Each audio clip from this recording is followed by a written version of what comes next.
Hey everybody, how's everybody doing today? Welcome to my photo editing live stream where you can submit your images before the stream starts, and I edit them here for you live using DxO Photolab 9. I'm on 9.4 right now.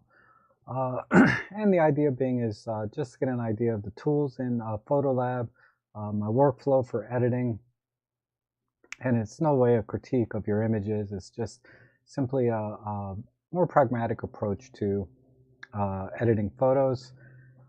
And if you have any questions, I like to stop every 2 or 3 images and answer questions in the chat section. If you have any questions about Photolab or any of the tools I used or any of the decisions I made.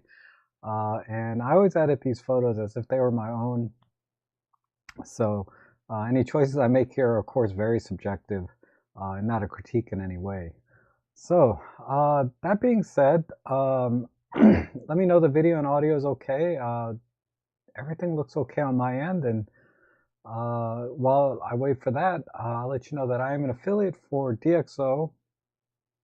So I have my affiliate links down below, and I also have a discount code for new customers, 15% off if you decide to purchase. But you can download like a 15 or 30-day trial. I forget what it is.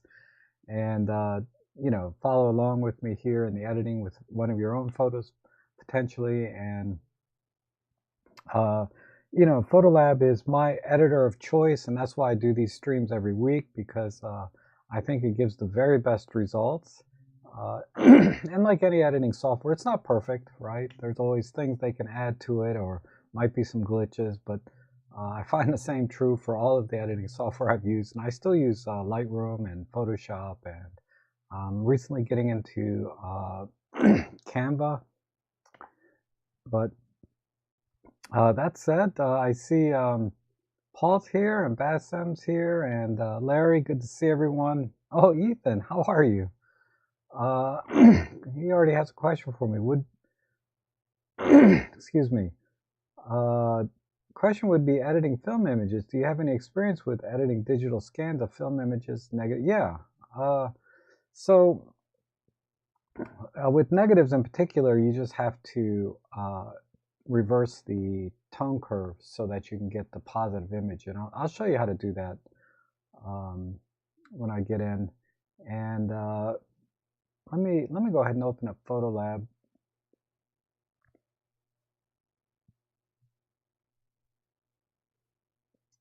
Where is? Hold on, I'm getting an error message. Ah, okay. Well, as long as you guys can see and hear me okay and the picture's clear. Let me close this window and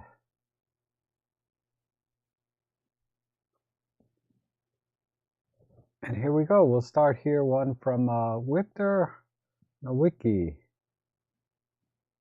Canon EOS 6D, oh, a classic DSLR, very good camera. And yeah, it's very popular with astrophotographers, actually, the Canon 6D, for a long time. I don't know if it still is or not, but you know, in general, it's still a very popular camera. Okay, so just to answer your question very quickly, Ethan, if I go ahead and edit this, I'm going to go into the panel here, and I just have to create a negative or a positive. If this were a negative, I would just invert it. So if I recall correctly, I think you just do this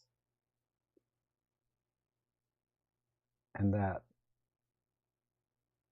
So you just invert the tone curve, and that should give you the opposite of a negative. And then just edit from there, and that's all I do.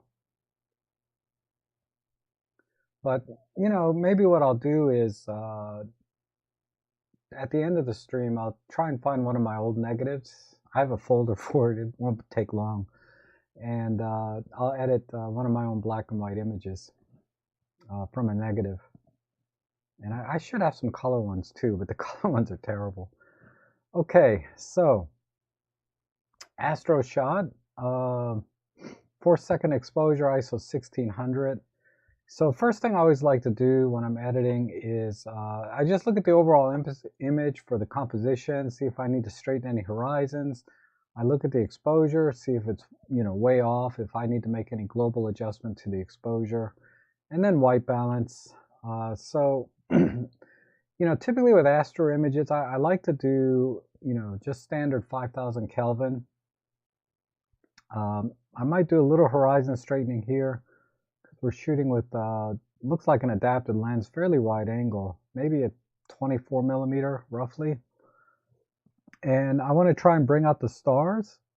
So I'm going to use some clear view and contrast, and then also amplify the colors and the tones here in the greens and reds. So a couple of things going on. And then the foreground, I don't know, I'm just going to push the exposure. Yeah, there's some nice foreground there that we can use. While I have the exposure up, I'll just go ahead and straighten the horizon. Well, let me apply basic preset first.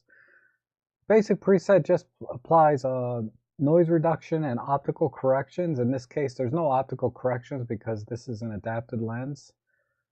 If I knew what lens it was, I might be able to find an equivalent, but I don't. So let's go ahead and I'm going to just raise the exposure so I can straighten the horizon a bit.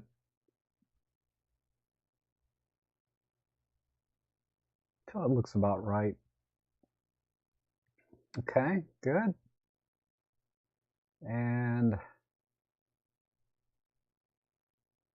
I might even just do a little global brightening of the exposure. And I can watch the histogram to make sure I'm not clipping anything especially on the highlights over here. So I actually have a little more wiggle room. Right about, wow, just about 2 stops worth.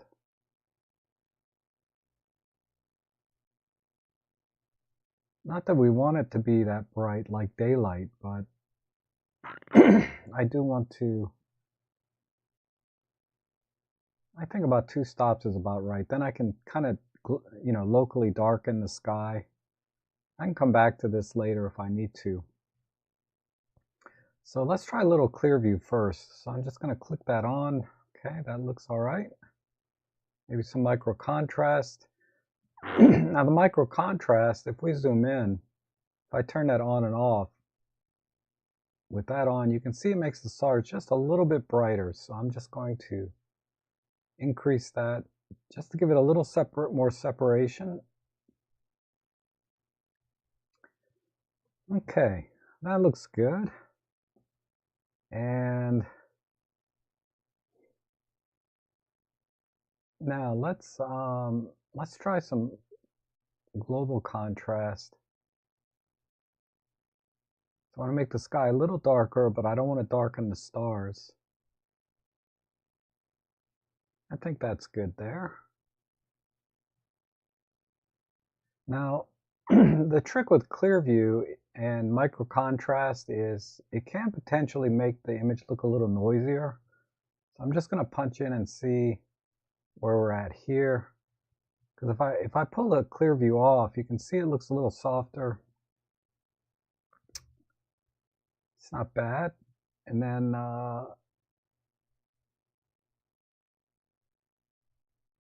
and we still have actually a little bit of color left in the stars, so that's good.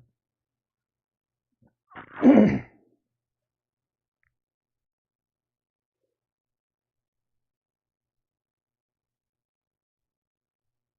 going to do some minor contrast adjustments and just push the highlights even a little more and pull the shadows in.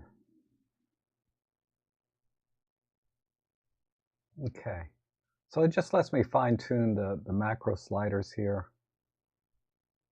I think that looks pretty good. So let me kind of loop in and see some of the other finer details. Maybe we'll try a little bit of sharpening too. So I'm going to go back over here to the detail panel and we'll just use the unsharp mask. So I'm going to increase the radius. And I'm paying attention to the noise here.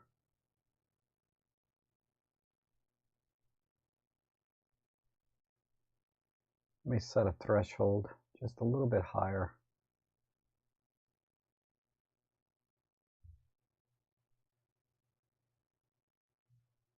Okay.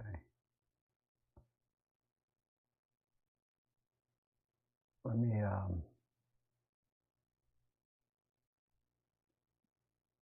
move the loop tool around.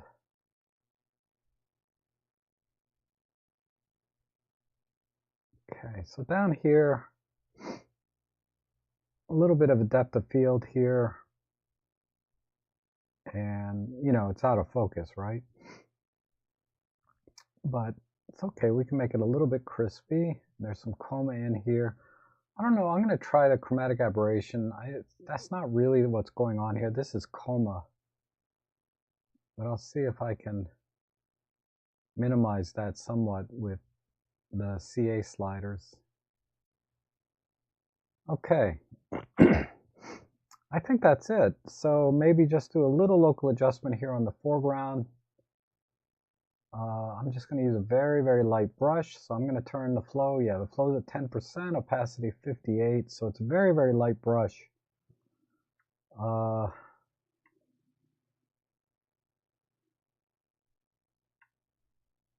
And let me zoom in, particularly over here.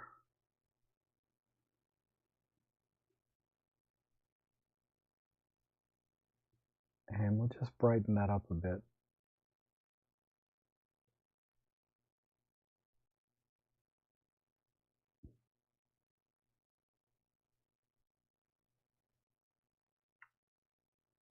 A little bit smaller.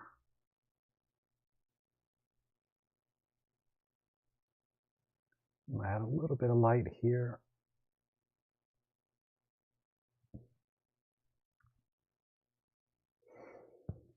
All right, okay, let me check the loop tool one more time. I just want to make sure I didn't jack up the noise too much. I'm getting a little bit of worminess, so I'm going to try and, if I back this off a little bit, because it doesn't need to be perfectly noise-free.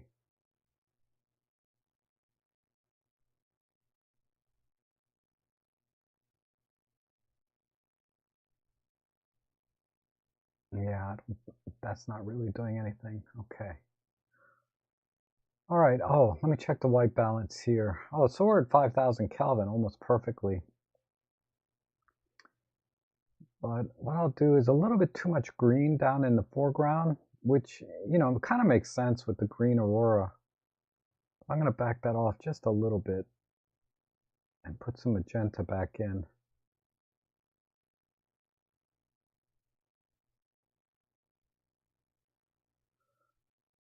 Okay, and then let me go back to the contrast. I might back this off a little bit. No, that one looks fine. Maybe just pull the highlights in a bit. Right about there. And then pull the blacks in a bit.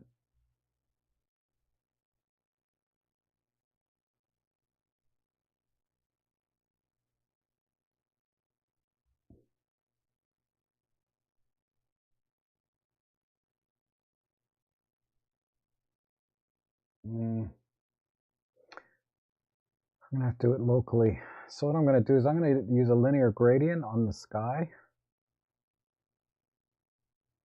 We'll end it there. I'm going to put the dropper on a darker part. And maybe tighten up the luma mask a little bit. And we'll just pull the blacks in.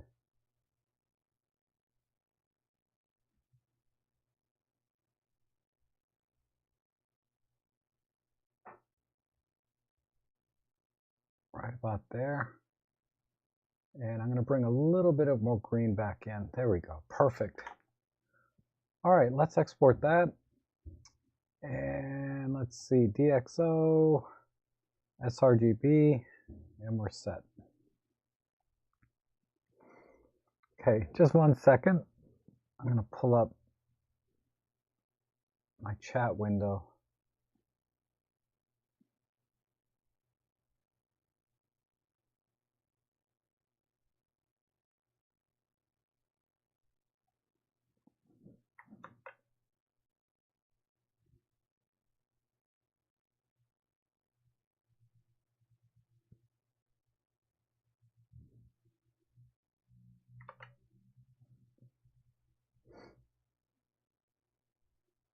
There we go. Oh, I see Paul's here. John follows. Heather, good to see you. And I did get your email, Heather. All right, let's go back to DxO and look at the final result. Okay, so let's go ahead and reset the original. And we'll compare that side by side. So I'll set this as a reference. And I hit the F9 key to push the panels out to the side. So there's the before and after. Yeah, I think that came out pretty good. The highlights are a little bit strong. So I might back the highlights off or just darken the image a little bit if I were to redo this, but that's probably about 90% of where I would take this image in the editing. And I think that came out nice. And we can kind of do a split view and just see the difference here. You can see how much brighter mine is, right? But okay, very good. Thank you for sending that one. Next one here looks like from Serge. Awesome. And I have a little birdie here. I don't even know what this is. That's a new one for me, but I like it. It's very pretty, blues and yellows against this really nice backdrop. So let me apply basic preset. And then I'm going to crop in a little tighter. So again, preset, composition, exposure, white balance. I look at all these things. I think we'll just do a little bit of straightening. I generally like the eyes and the animal to look relatively level, even though I know in real life they don't do that. Maybe we'll just do a square crop even. And then I look at my corners to see if there's anything I can use to draw the eye in a bit more. So if I go this way,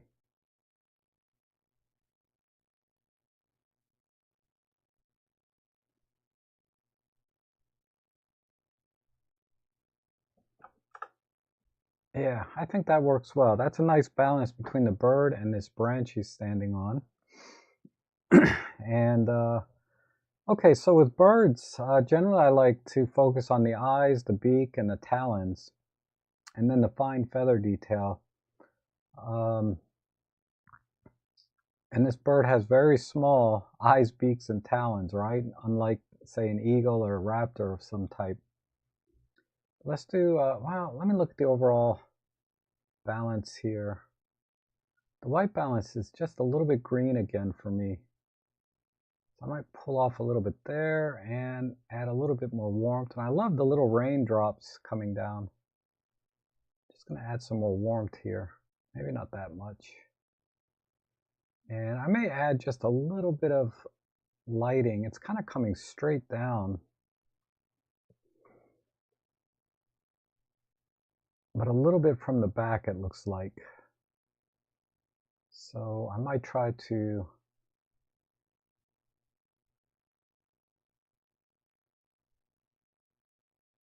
let me just add a little bit of lighting on this side. I'm going to tighten up the luma. I don't want to light up the background, I just want to light up the bird a little bit.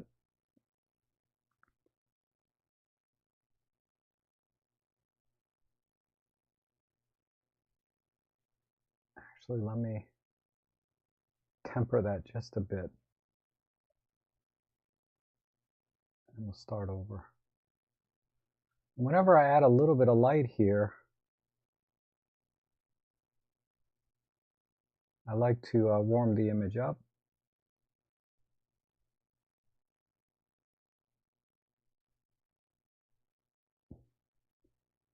So let's push.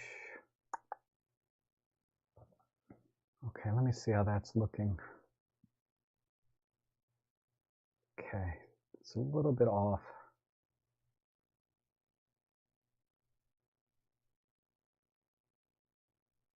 But I think that's good right there. Maybe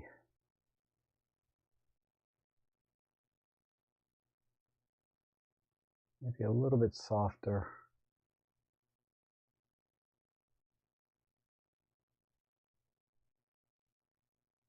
Like that.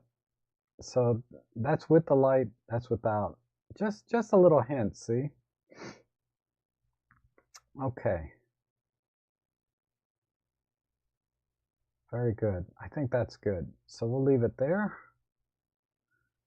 And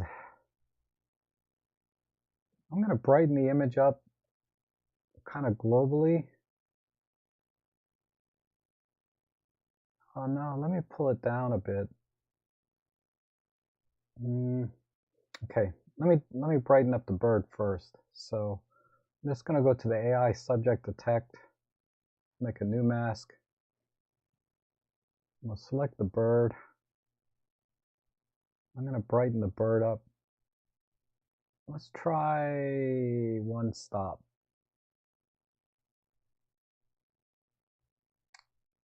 And I'm going to subtract one globally. I think we need that much. Maybe about like that.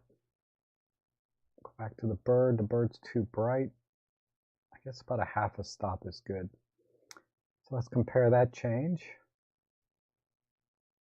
Very good. All right. Now let's go to the so that was the exposure part. Like I said, I always kind of like to look at composition, exposure, white balance. I think all of that is good now. Let's do some local adjustments again with the eyes, beaks. So we'll come in, and I like to just kind of brighten the area around the eye, but especially on the eye. Sometimes we can get a little pupil out of it.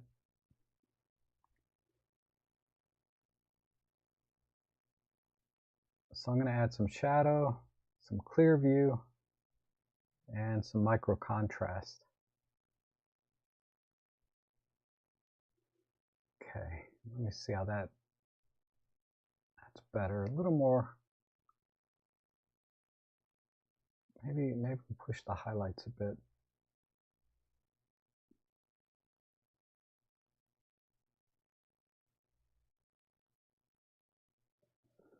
All right, that looks good. Okay, let's do, I might be able to use the same control point for the beak. No, it's too bright. So let's do a different control point and just put that on. Tighten up the luma just a bit, and we'll just add some clear view, micro contrast. Just to give the beak a little bit of shine. We pull. There we go, a little more shine and contrast there. I think the talons are okay. Now, let me go back to the birds, local mask. This one, and I'm just gonna accelerate, or maybe add some vibrancy to the colors. And I'm gonna push the blues a little bit. Let me stretch that out. and just add some saturation. And the yellows, just a little bit more. Okay, and then I feel like I lost a little bit of the light. Let me go back to my linear, which one was it? This one, my control line.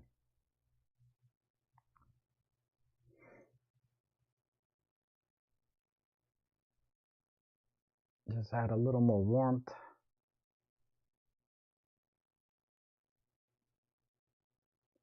Let's push the midtones.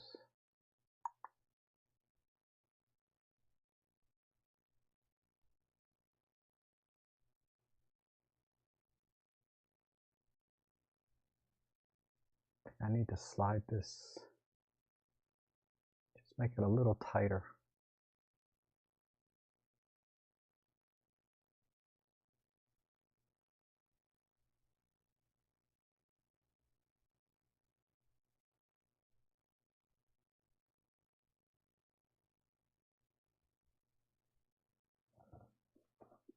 Okay.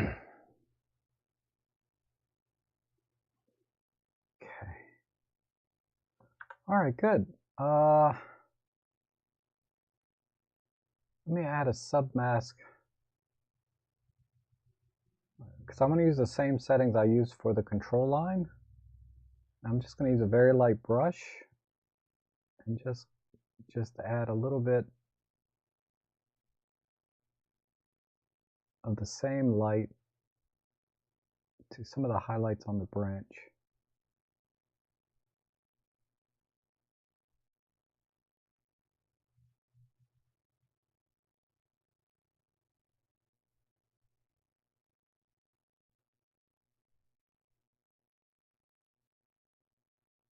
Okay. Down here, just to make the light look a little more directional, that it's coming in from the top right.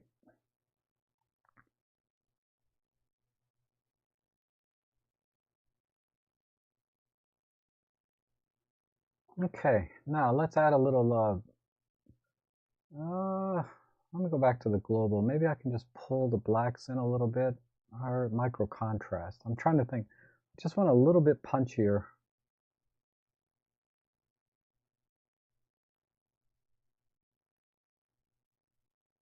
Pull the blacks just a little.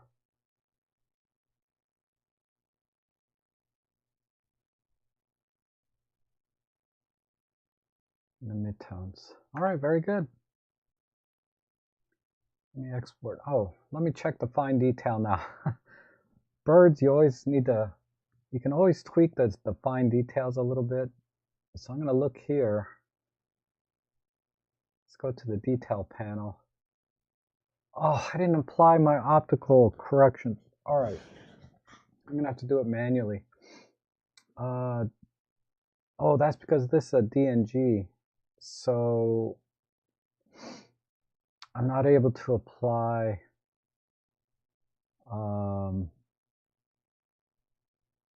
yeah, so you shot with this, Serge, you shot this with the OM1 Mark II. If you could have sent me the, you may have already denoised this, it looks like. Yeah, you denoised this already with D prime.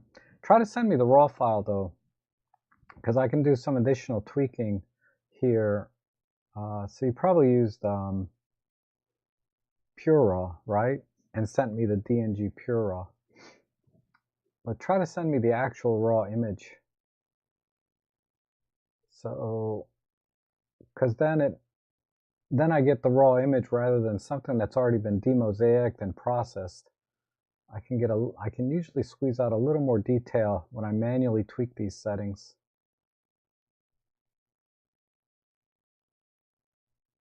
Okay, and then we'll add a little bit of threshold. Okay, so, oops.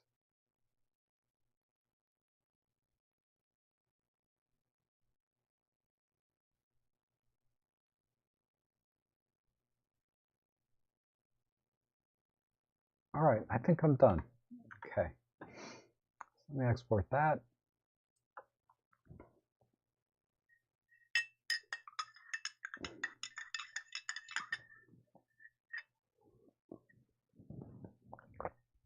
Okay, I see Ethan said he submitted a film image. Okay, I'll try and do it towards the end. And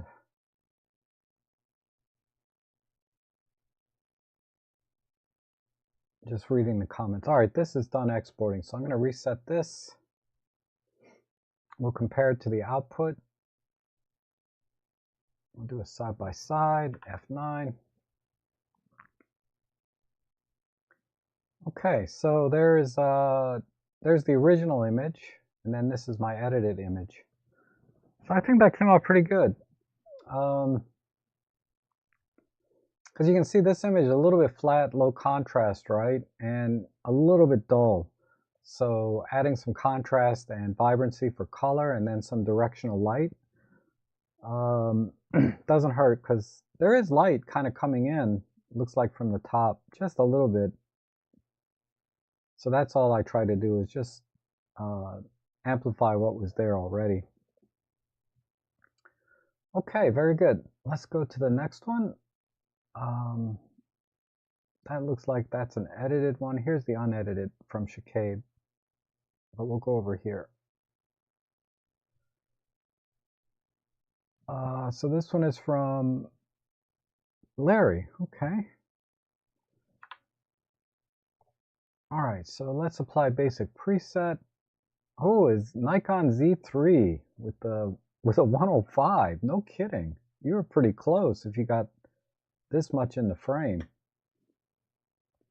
All right, so let's definitely crop this in. I'm gonna start with a 1x1 and see where that takes us.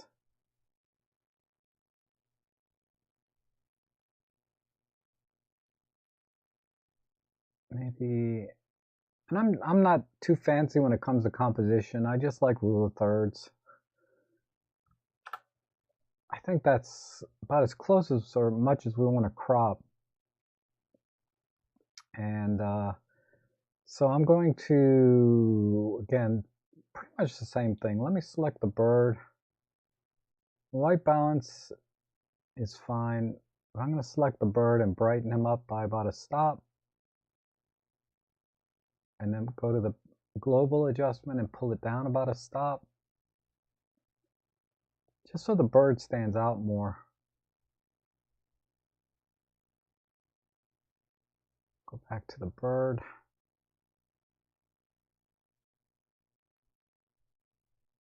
I don't want to do it too much, because sometimes you can see a little haloing if it's a bit too much. Okay, and the white balance could use a little bit of warming. Oh, not that much. About 55. Well, let me try that dropper right here. How about here?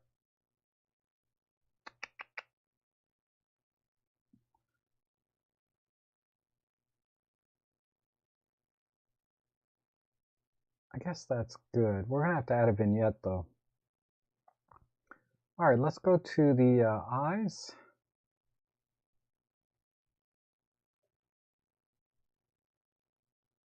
And we'll raise that up, maybe a little more. Give it some clear view and some micro contrast. Okay, looking good. Maybe I should make that control point a little bit smaller.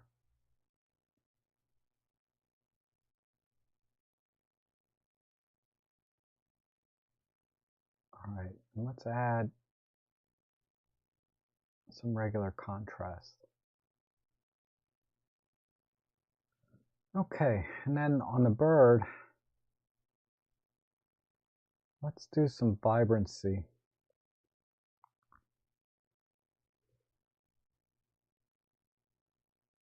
Just to get a little more pop in the colors.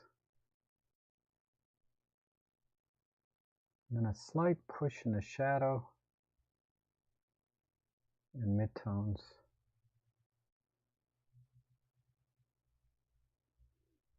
Okay, let me do the beak. I wonder if the AI tool will grab the beak. No. So we'll use an auto masking brush.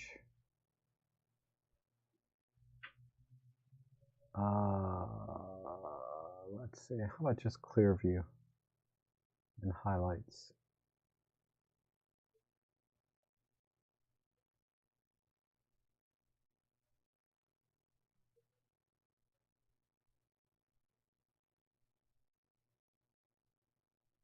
Okay, good. And it doesn't really have talons, so we'll leave those be.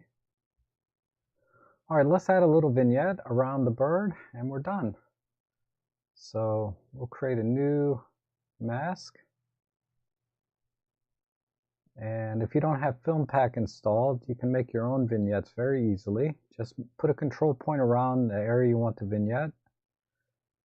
Set your chroma and luma to 0, then invert the control point. And rather than just doing exposure, which can, kind of look fake, I like to just use the sliders.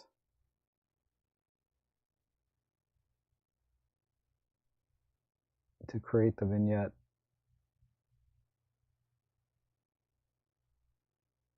Okay, so I'm going to go back to the bird because it's kind of popping out a little bit too much. So I'm going to back this off to about 1 stop, then go back to my global.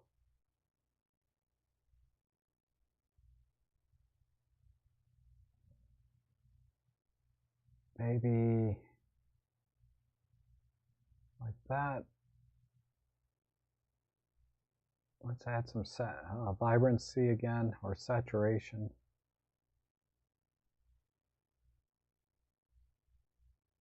And my vignette, make it a little tighter. Maybe just pull it back.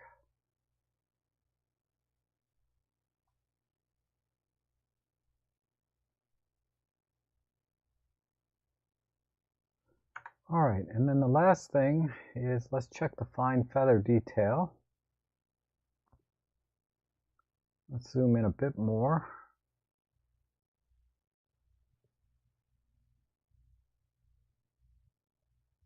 Go over to the detail panel.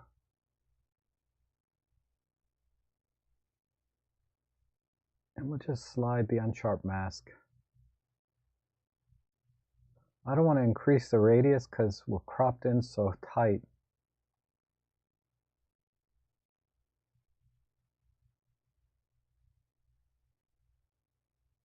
Right about there.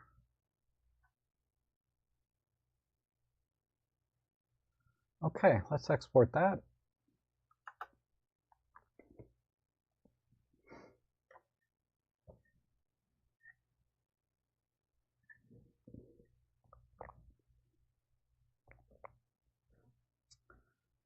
And then we'll do a side by side.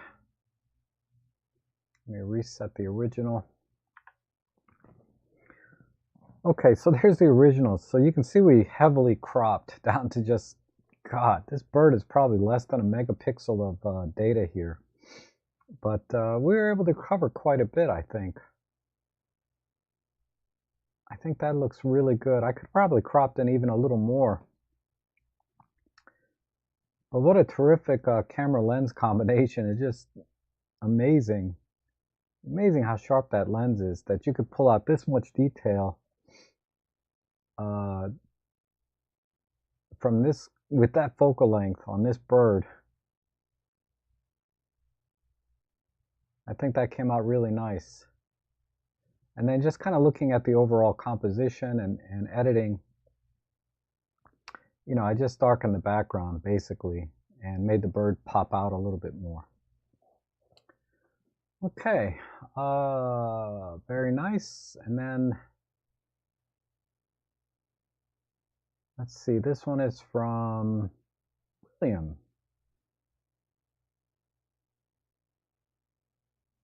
The heck am I looking at? Something's moving, but you're at 1/125th of a second here.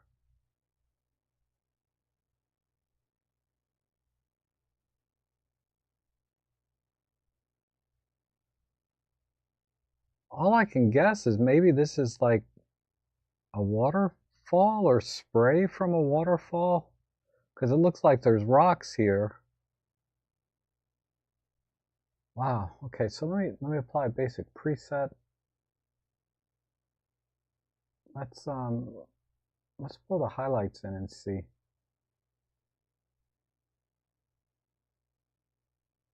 I think I'll just start with that.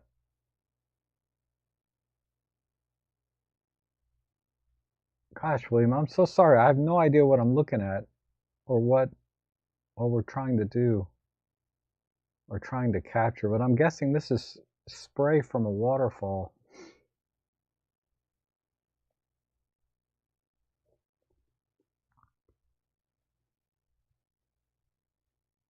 Add some clear view and micro contrast.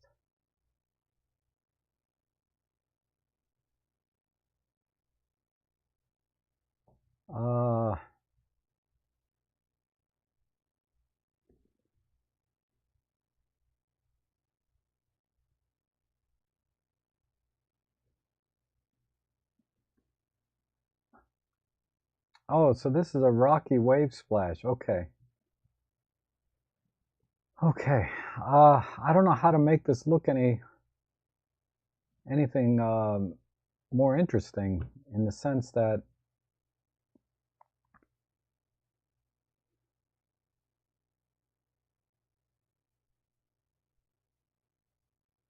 like in terms of editing, I don't know where to take this. Let's just maybe just try to balance the lighting.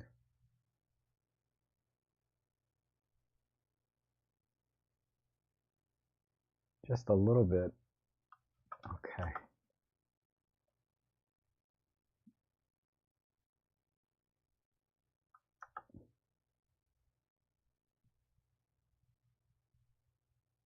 Mm.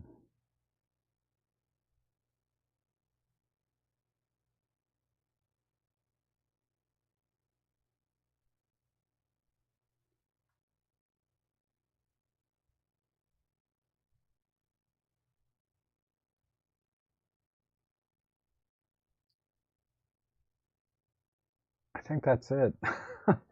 I don't know what else to do, because it's basically just a pattern, right, of spray,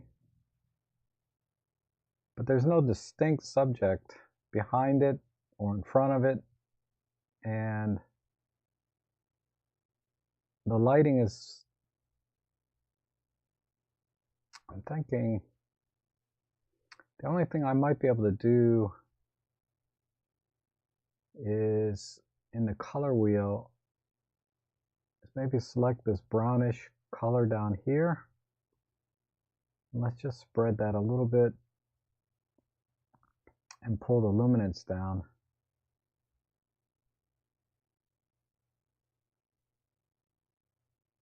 And give it a little more color.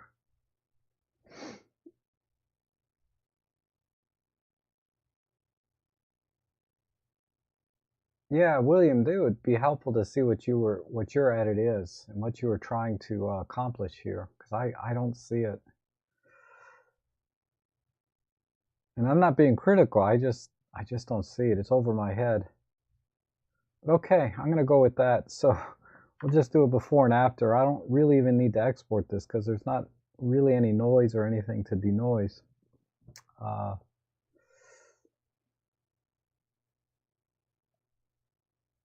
Okay, so that's the original on the left, and that's my edit on the right. So the only thing I could think of doing is get rid of the light, lighter rocks on the left side and try and balance just the overall exposure, and then bring out the color of the rocks behind the water spray.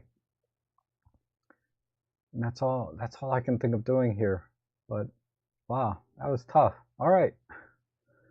I'll look at your edit. And just for those of you that maybe have not been here before, a lot of times people that submit their images will submit their edit, and then we compare theirs or yours to mine. And it's a good opportunity for me to learn from you guys as well. Okay, this one here is from Paul.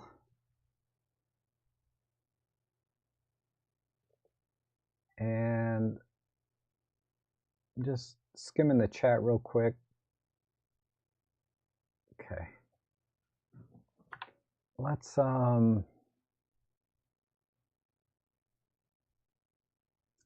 me apply basic preset. The composition, I'm not sure. I would have liked to have been a little bit lower to the ground on this one.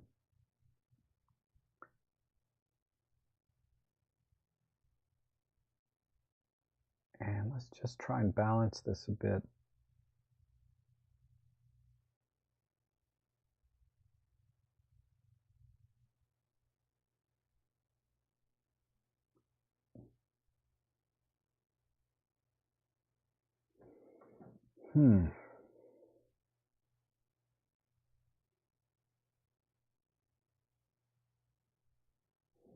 I kind of like this line over here.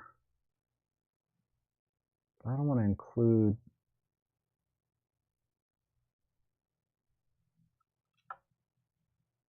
Let me just try a couple. I'm just experimenting a little bit.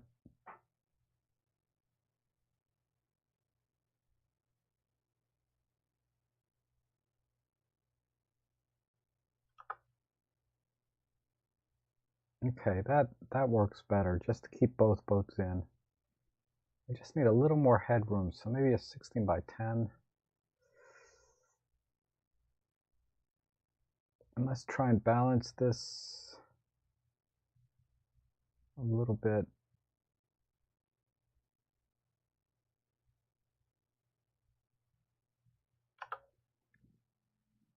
Okay, I think that works.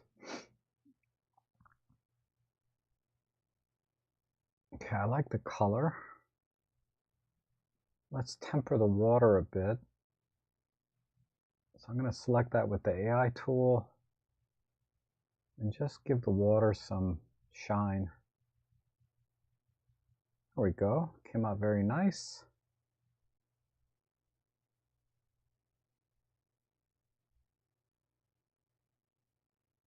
Right about there.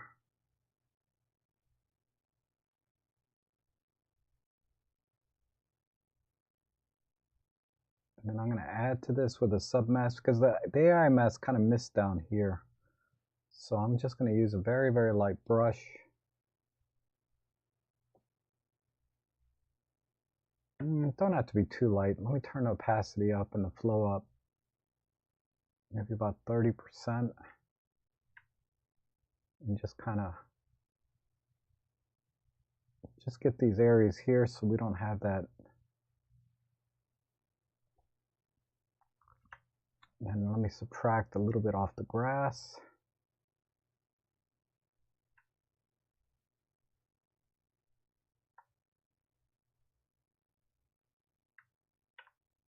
So I'm just holding the Alt key down to kind of invert the brush to a negative.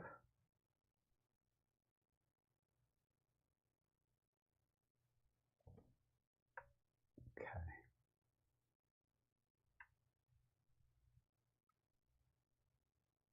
All right, that's good. A little bit more here. Okay. And then a little bit less.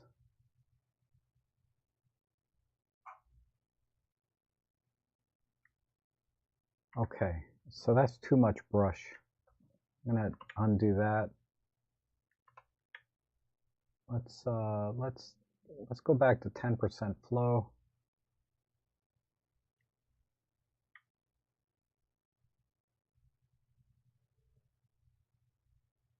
Whoops, I'm sorry, I need to hit the negative key.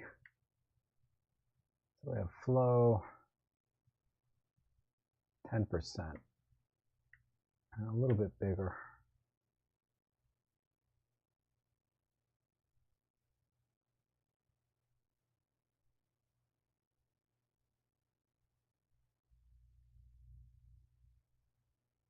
A little bit more in here.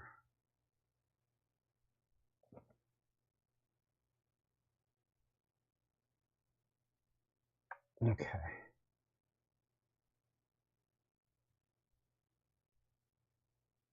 And this needs to be maybe a little cooler because I made it darker.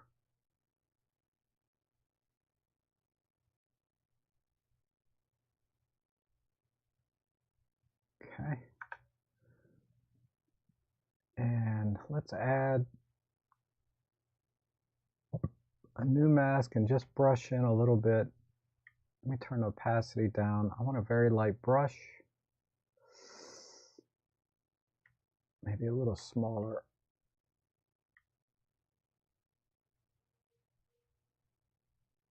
And just add some light back in.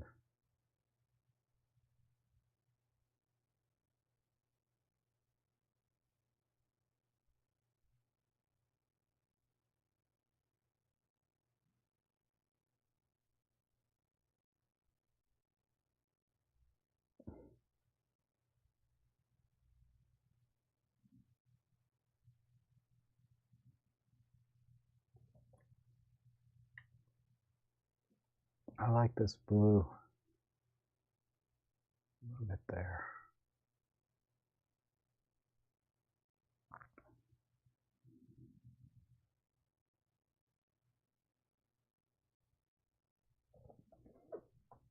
Okay, let's make it a little bit warmer.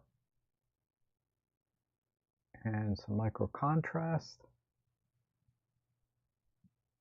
Maybe a little clear view on those guys.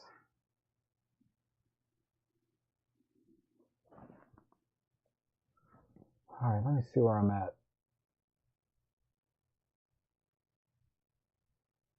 Okay, I'm gonna back this off a little here. Go over here. Oops. Let's back off the white balance a bit.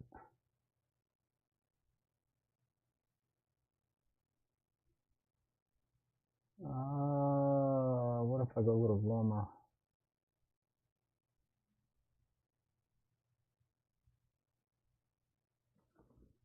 Okay.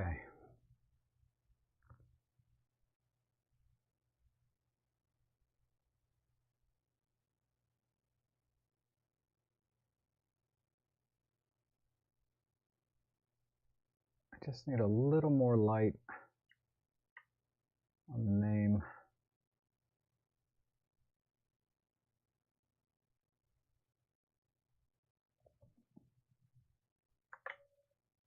Back that off just a little bit. Okay. Then back to my thing. Let me just take a little bit out over here.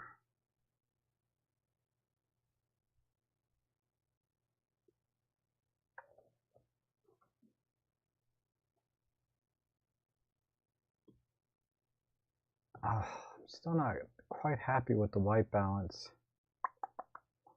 I think it was the water. Where were we at? We were at 83. Let me back that down to about 75.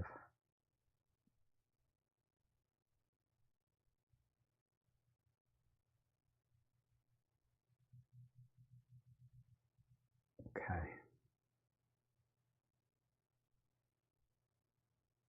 Okay, now globally, just going to add a little more contrast.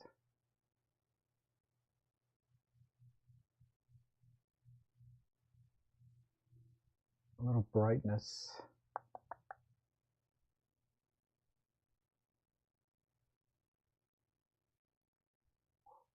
Let me check my composition again real quick.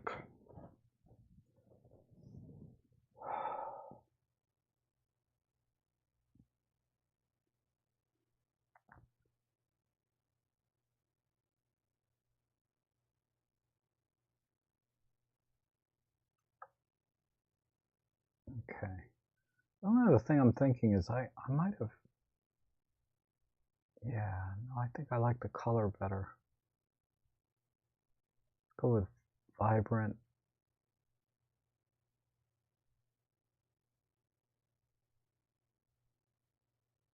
Yeah, I kind of like this color.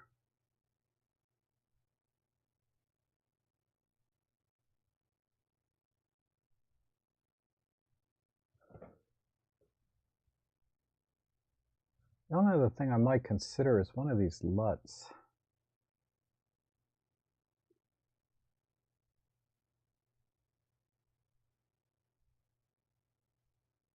I like that one. I like the pastels.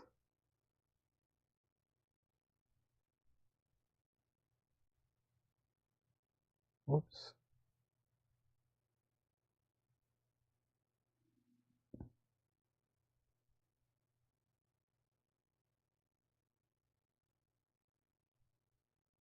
This has more of the vibe I want right here.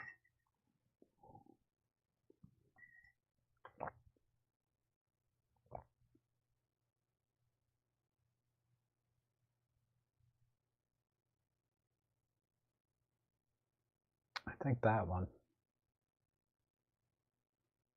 Okay, let's export that.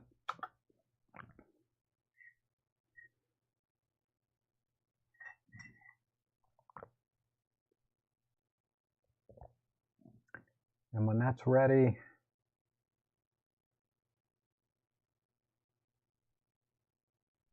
reset it.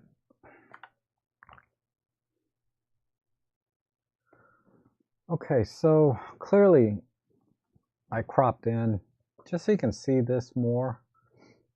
I really wanted to just, if it wasn't for this one line here, I would have liked to crop in closer to here.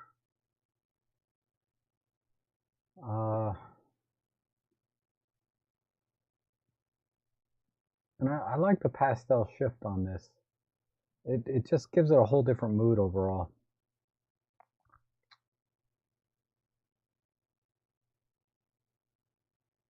So that's the original.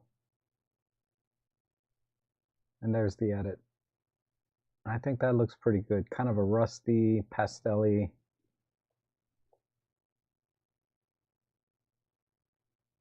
Yeah, I think that came out nice. Okay, I'll be curious to see what you did, Paul. All right, let's go to the next one. And this one is from John. Ooh, okay. It's a very familiar landscape. I recognize this mountain here in this little town. Let's go ahead and do a basic preset.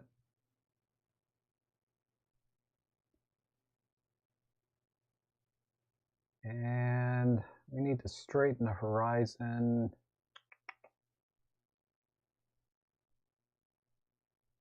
Just a tad.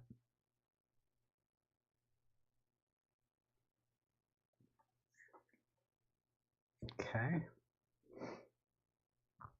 And I think I'll get rid of the clouds up here. Let's try 16 by 9.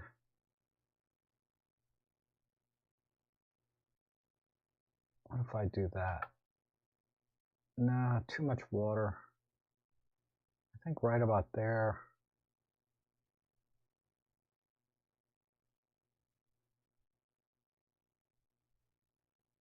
Let's try super wide, panorama style.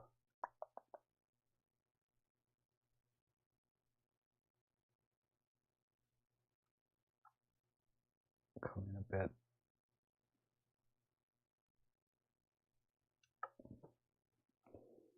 Okay, I like that.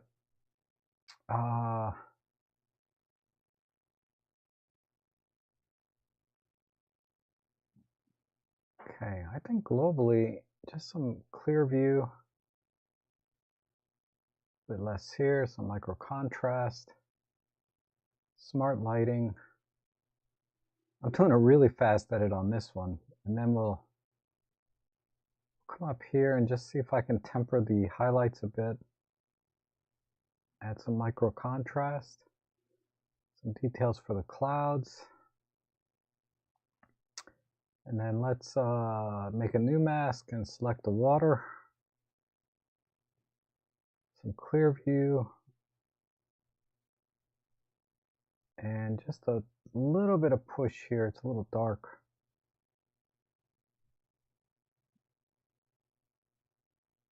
and maybe a little warmth as well.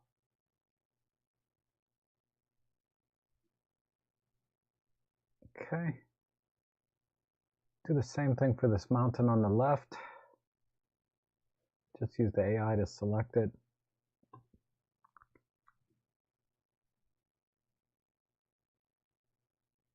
Some clear view. Okay, and then I'm going to brush in just a little bit of extra light. 10% flow just right here. Just to accentuate the different layers.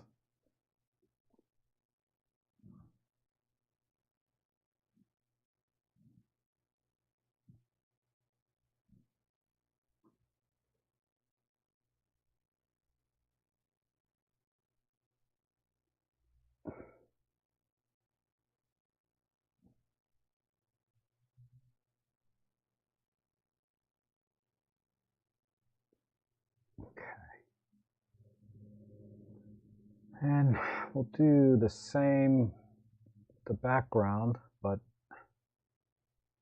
in this case, it's already pretty well lit, so I'm just going to just work on the shadows.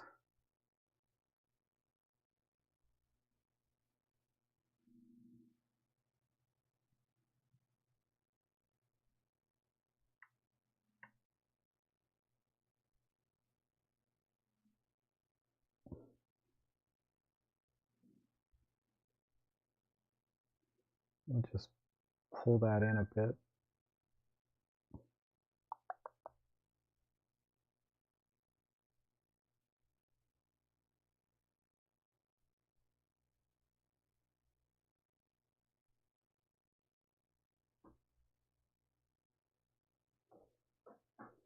Maybe a little bit more, just globally.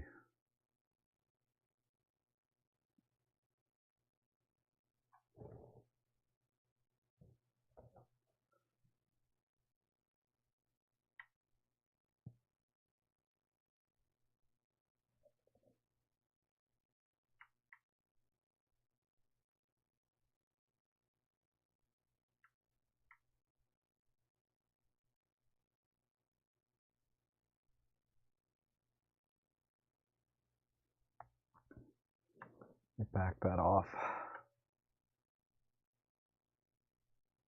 Okay, let me see where I'm at here.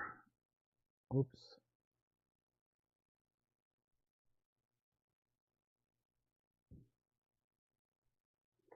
Okay, I'm going to push this one color a little bit more if I can. Oops, color. Let's see if the eyedropper can pick it.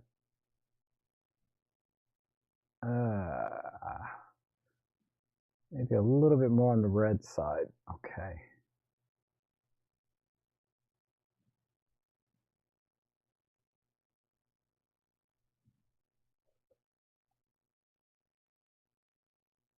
Okay.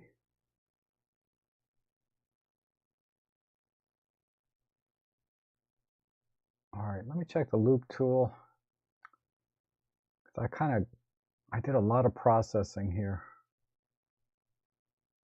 That's my noise slider.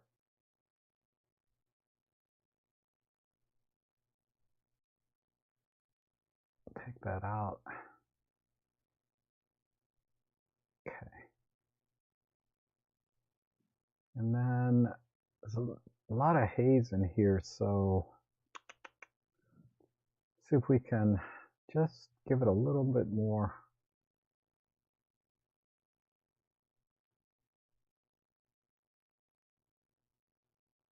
Since we're not cropping in so much, I can increase the radius a bit.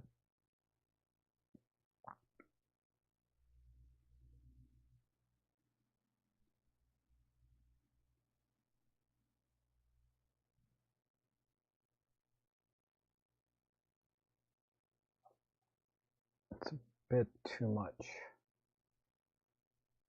Back that off.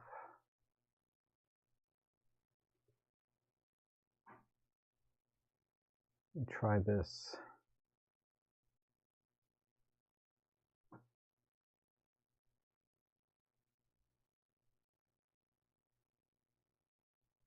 All right. Let's export that.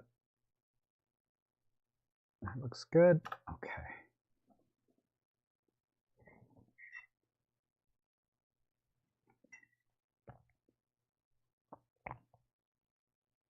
Actually, let me go to the brush. Let's make a new brush. I want to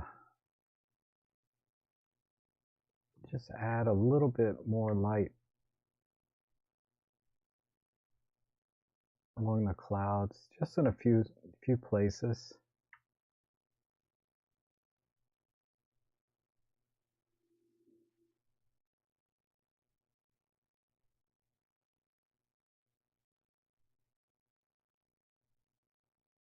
About like that.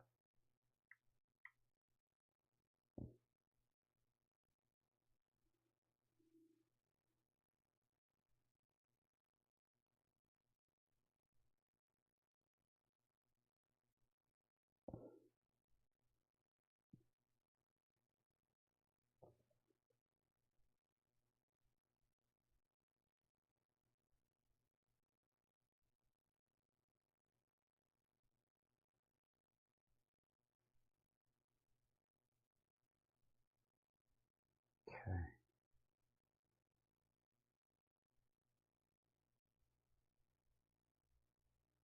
Okay. Let me export that one. We'll overwrite the previous edit.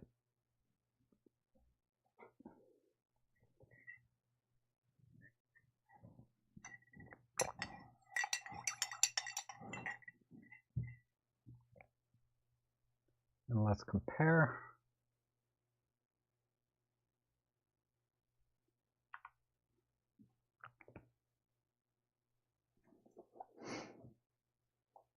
Okay, so here's the original on the right. And I think the panorama crop works really well.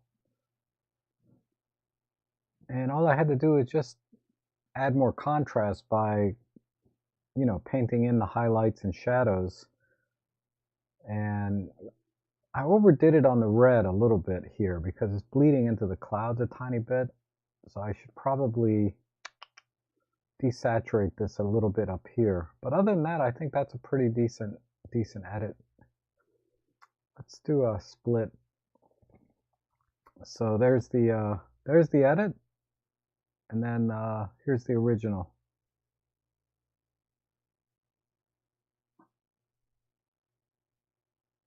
I think that came out pretty nice.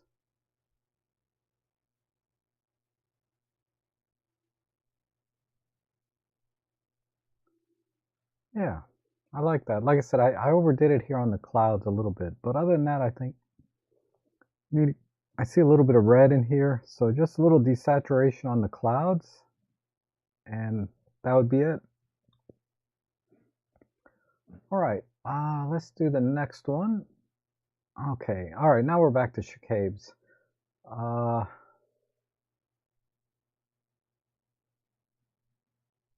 Let's customize.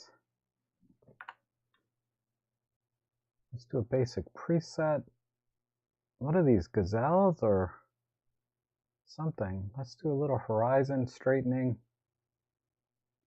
Because there's a tree back here which is relatively straight, but not quite. And then let's just do smart lighting,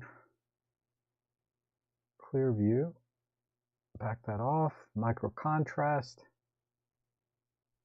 and I'm just doing some quick edits.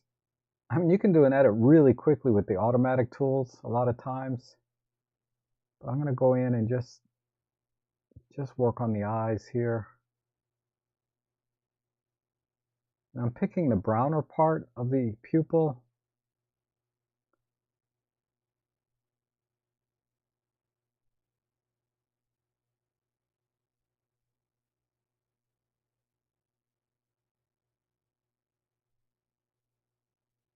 Okay.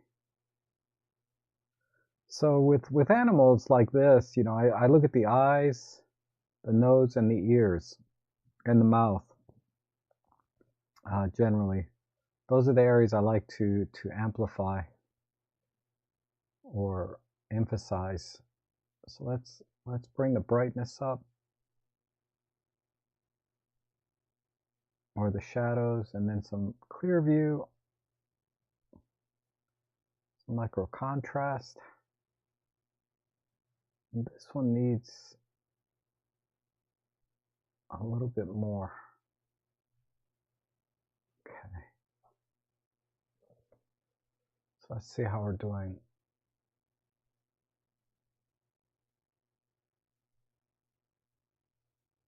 Good. All right. Now let's go ahead and select the animals. Let's do it with a rectangle tool. Okay, good. Same idea. I'm just going to brighten them up a bit. Add some warmth. Maybe push the green out a little bit. So I can shift green and magenta here in the white balance. Maybe just give a little more saturation in the oranges. Okay, and then we can darken the background a bit.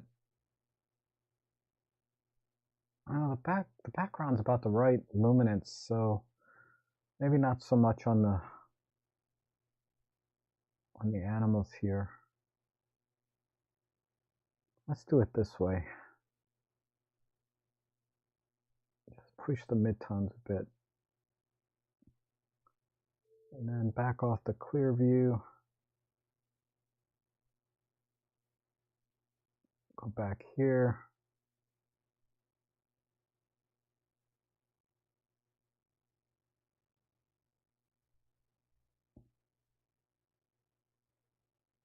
All right. This one eye. Let me go back to this control point. Let me just temper that a little bit. I'm going to move it off the brown a little bit.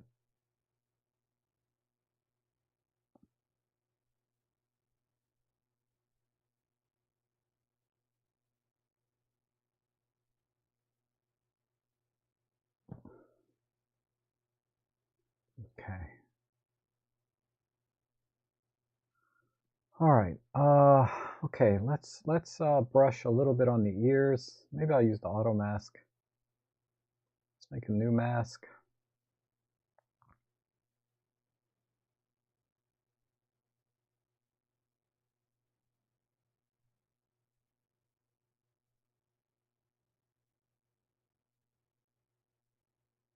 And just give a little push.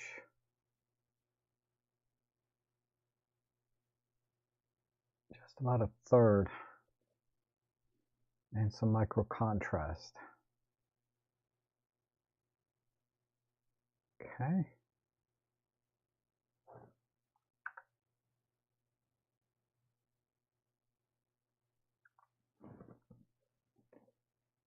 I'm trying to see. Let's see where we're at here.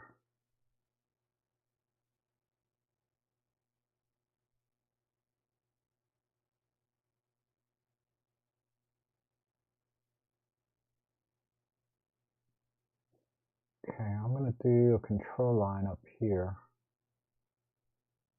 Tighten up the chroma and the luma.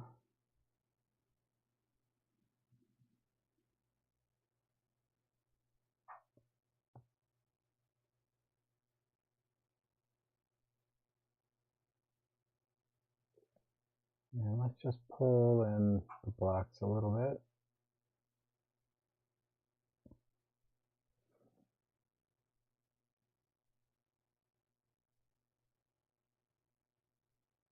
Okay, the composition,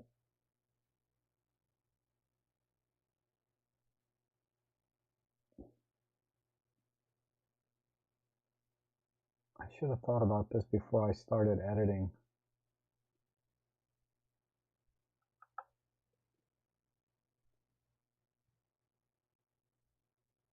I think right about there, a little more tilt.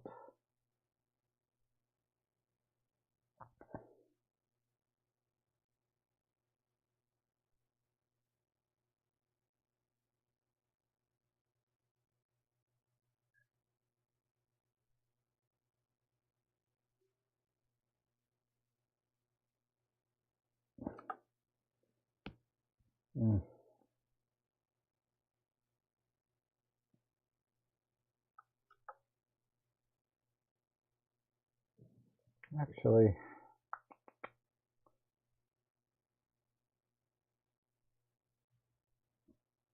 I think a panel works on this too.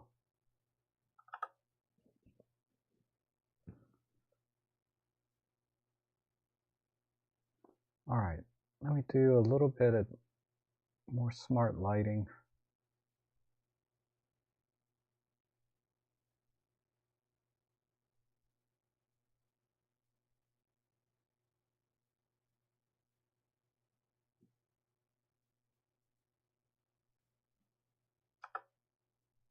Okay, very good. A little less on top.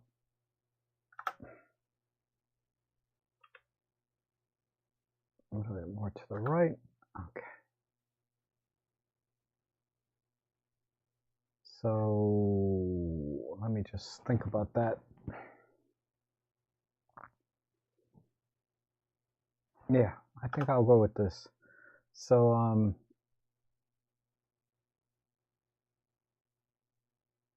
and then I'll check the fine details, though this is pretty sharp. Well, let's just give it a little more crisp. Okay.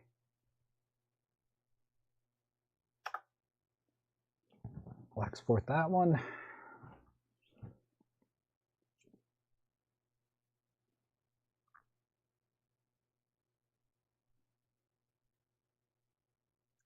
And reset it and do a side by side. Whew, I'm feeling pano today, but I think that works for this image as well. So really, this was just a little bit dark and flat. So just highlighting the ears and eyes brought out the contrast, and then this green and the red tones in the fur is a nice complement to each other in terms of just visually, right? I'd like the background to be a little darker, but I think we're okay. So we'll just look at this overall. And then we'll, there's the original. And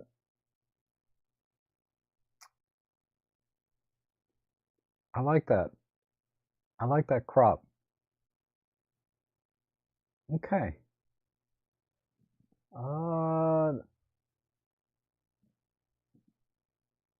Let's go to the next one. This one's here from Heather.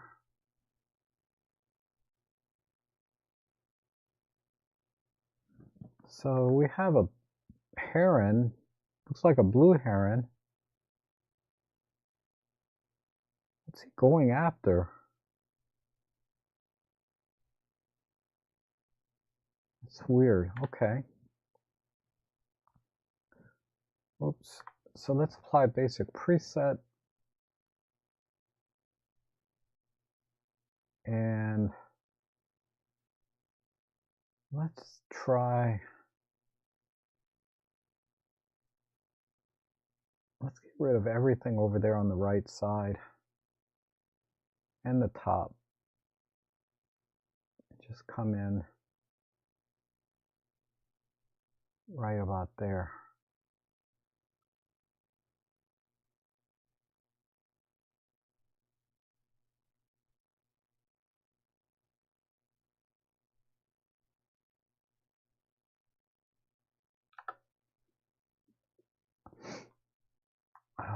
Need a little more balance.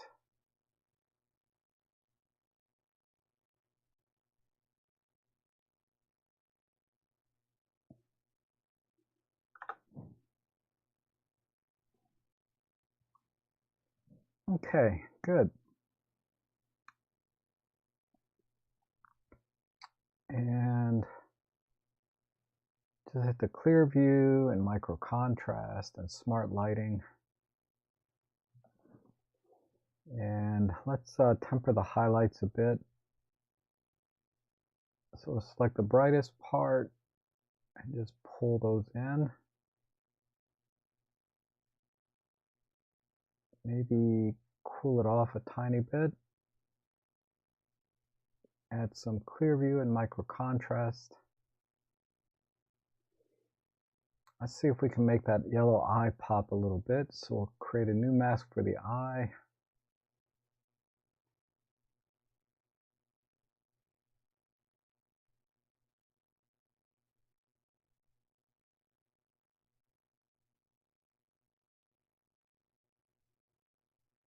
Maybe give it a little bit more color. Okay.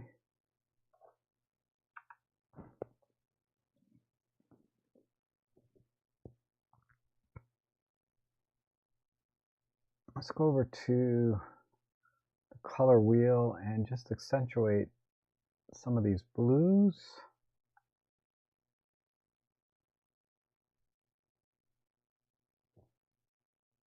Ooh, maybe we should do it locally because I'm getting too much blue over here. So let's back it off a little bit. And then go over here to the bird. So let's make a mask. I think the AI tool will get them. Yeah, there we go. And we'll just push the blues.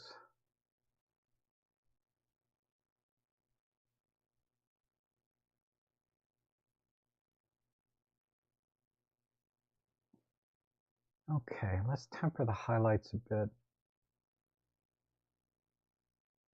Right there. Go back to the eye.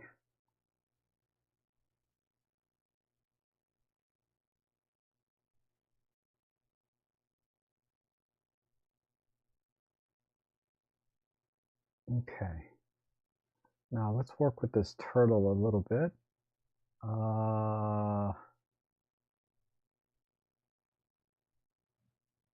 I wonder.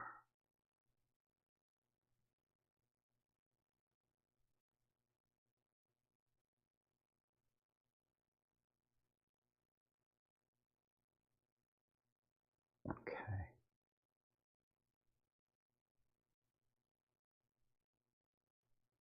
All right, we're almost there. I just want to darken the background a bit. I'm trying to think. I don't think the AI will select just the background. So let's select the bird and the turtle. So I just did Shift and AI mask click, right? So I got the bird and the turtle. Let's invert it.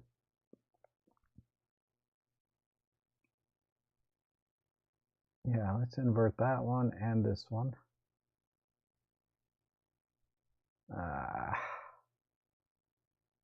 Hold on. Can I invert it this way? Yeah, there we go. I was trying to invert them individually, but I have to invert them as a group. Let's just see if we can pull this exposure down a bit, particularly the highlights. Let's soften it.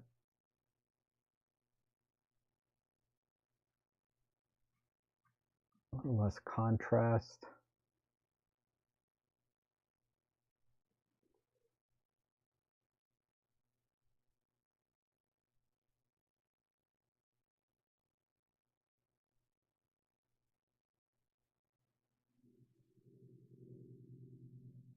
About a third.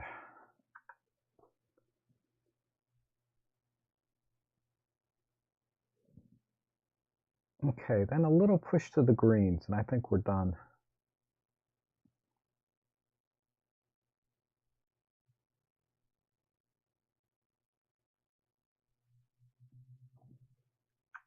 Okay.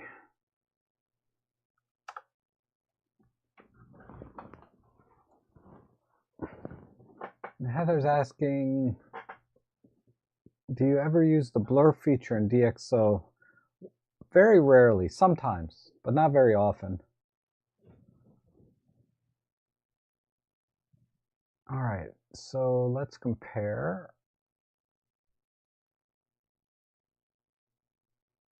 Got it. Reset. F9.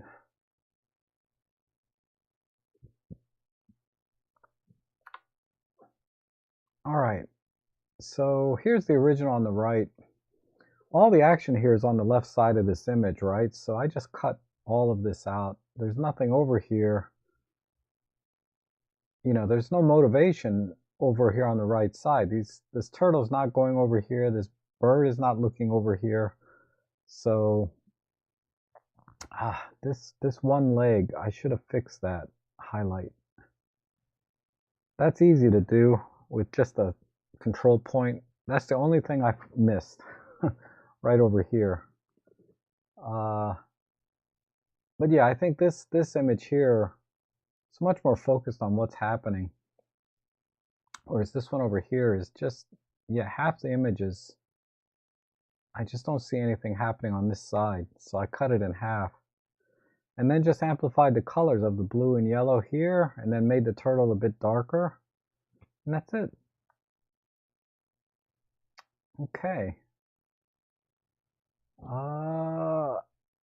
Got one here from Paul. Another nice landscape, kind of a sunset or sunrisey kind of shot. And let's, oops. I keep hitting the wrong key. There we go.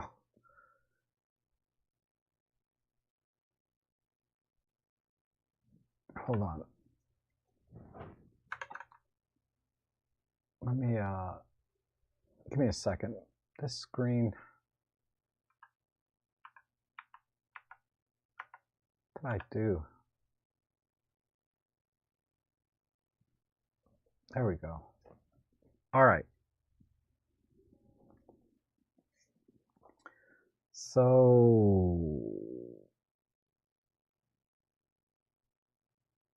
let's apply basic preset. And just, again, I think I can get away with some quick edits here. Some smart lighting, some clear view, micro contrast, just all auto. And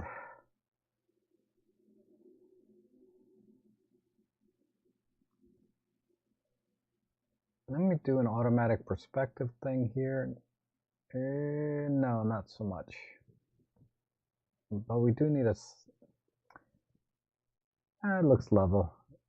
It looks slightly off, but I think it's just because the shoreline here bends over.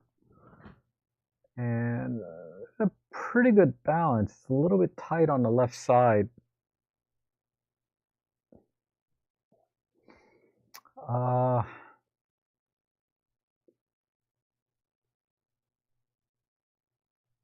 I don't know if a wide crop would work. So we don't need all that water in the foreground. No, that's not bad. Okay. And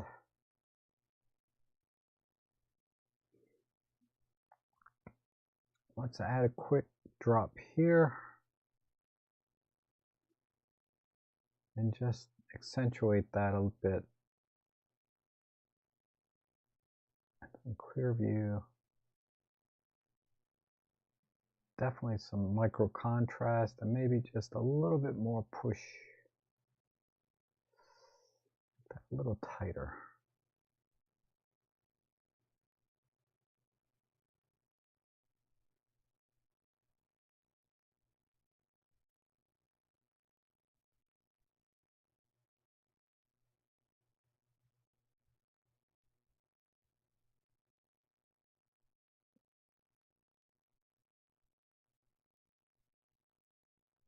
Okay, good. Now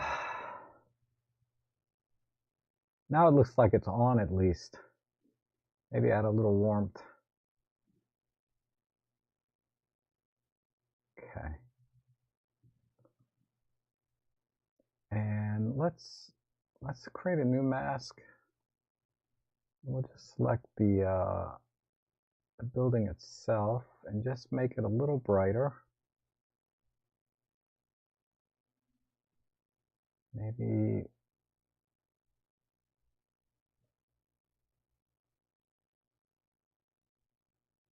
let me see. Good.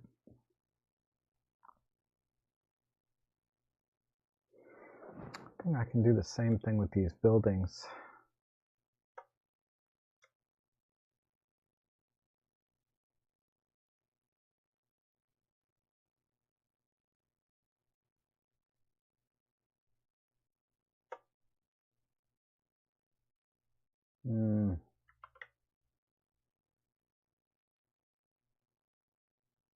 Make a new mask. And then Shift and Shift.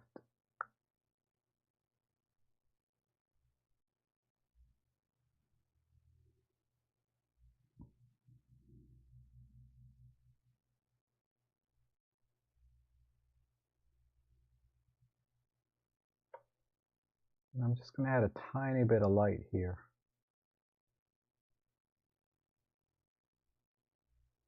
A tiny bit of warmth.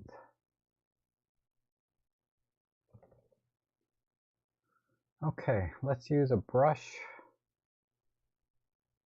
So flow 10, okay, good. And I'm just going to throw in some light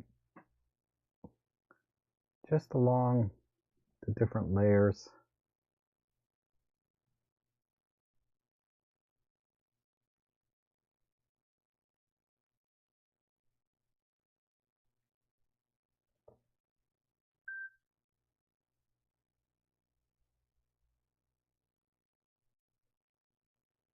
And we'll do this very gradually with the selective tones.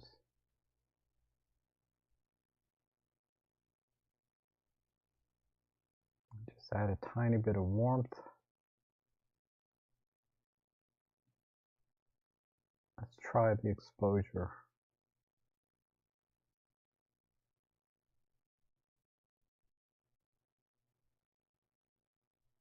I'm just gradually doing it. Okay, a little bit here.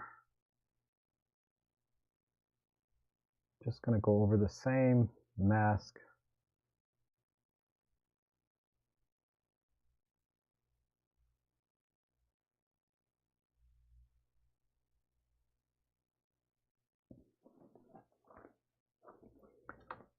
Let me back off a little bit here.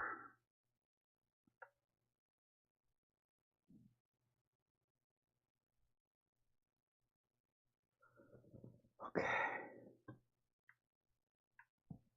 Just a little bit more on this side.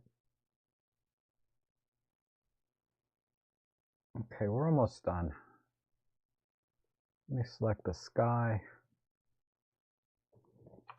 Maybe an AI tool for the sky.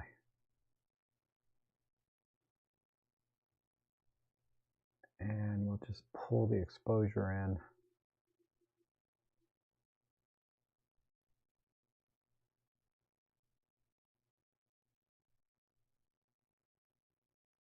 Some sensor spots in here.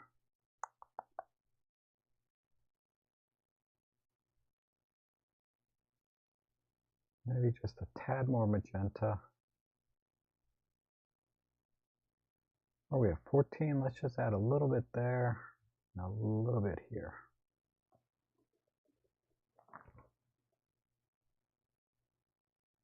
Crap. I did too much maybe. Let me check.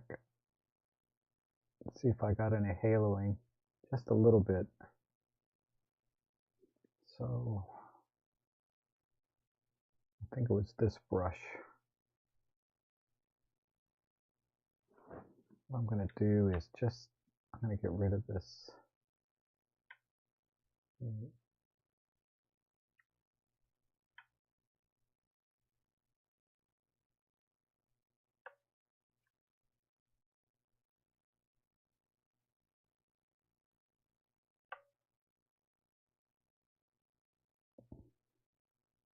And then it was,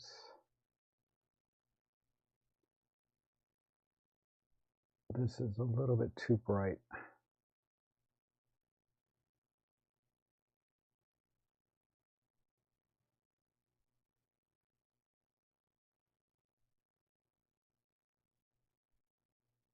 Okay. All right. Still a bit too much here.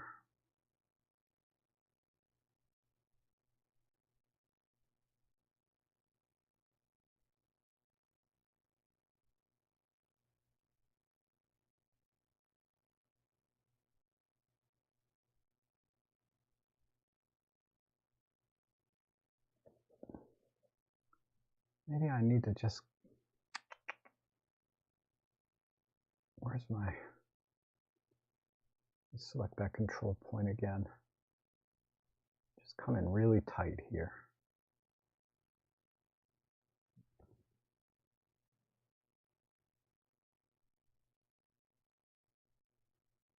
There we go. All right, let's do the loop tool again. Much better. Yeah. Down in here. Okay, let's do a little sharpening.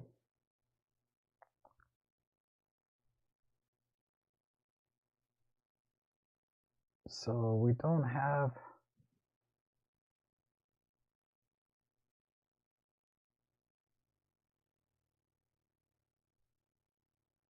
don't see it. Oh, here. No.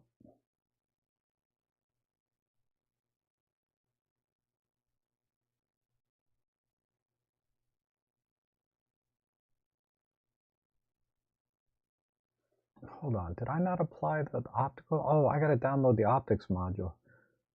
Sorry about that.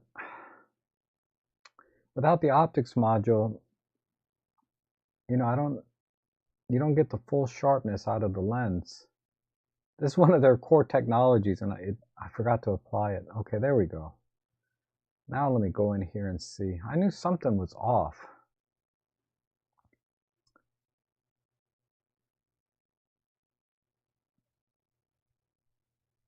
All right, let's see where we're at. Ah, there we go. So let's just increase this a bit.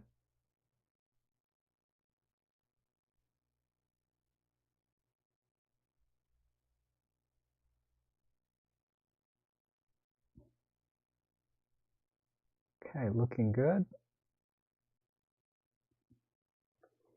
There's a couple of sensor spots that are showing because of the clear view.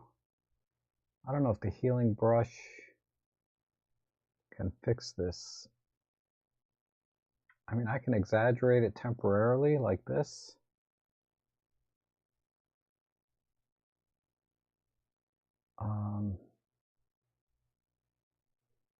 Actually, why didn't that bring it out?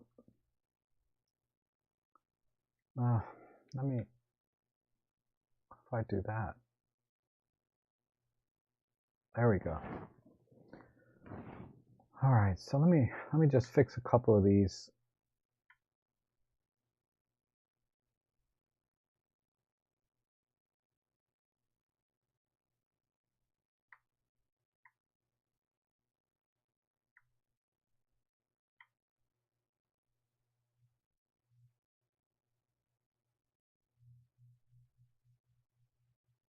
Okay.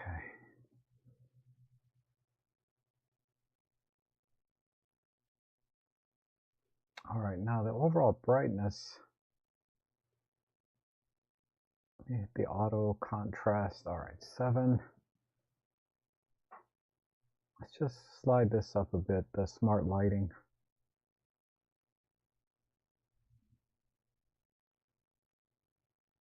And maybe give it a little bit.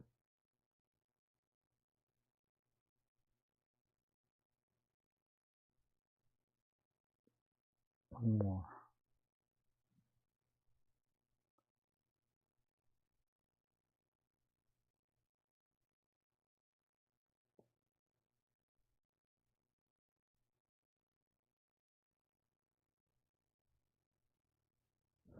All right, I think I'm done. So let's export that.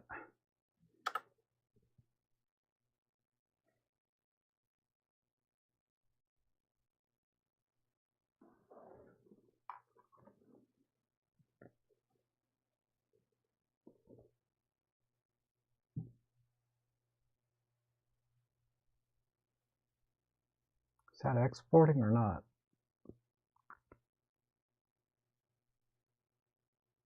Yeah, there we go.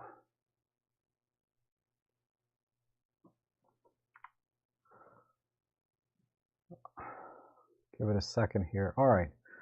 So obviously here's the original and here's my edit. I should have made the water a little darker, but I think that came out pretty good. So one of the things Clearview and micro contrast does is, you know, besides the obvious effect it has of contrast, it brings out the sensor spots and dust on the lens sometimes, particularly when you're at high apertures. You're only at f5.6, I think, on this one, but still there was sensor spots showing. So you need to clean your sensor or your lens. It might be on the back element of the lens, but let's do just a full view here. I think that looks pretty good.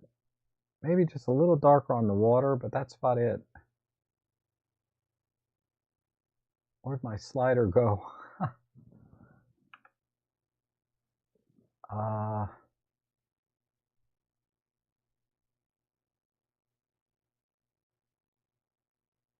lost my slider.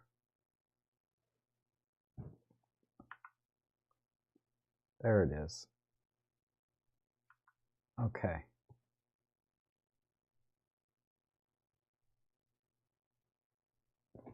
Yeah, the water I could have made a little darker.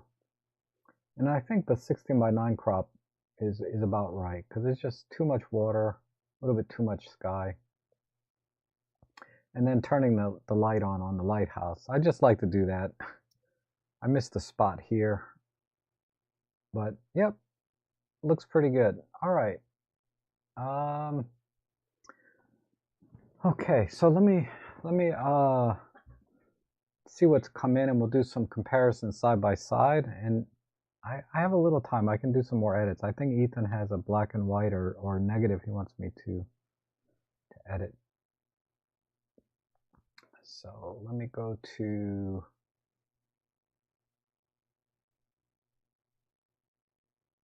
oh, there's William's edit. Oh, okay, I see what you're doing. This will be interesting.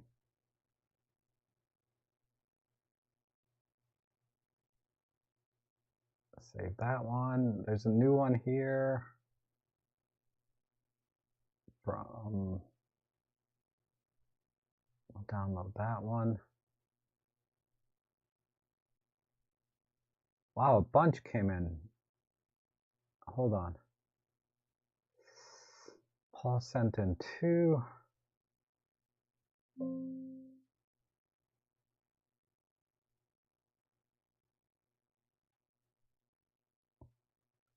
And Robert sent in 1. It's already edited, so we'll just look at it.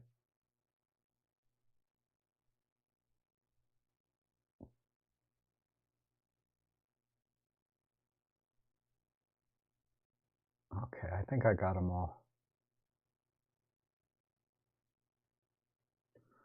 Okay. So let's do the side. Let's compare like your edits to mine, and then a couple new ones came in.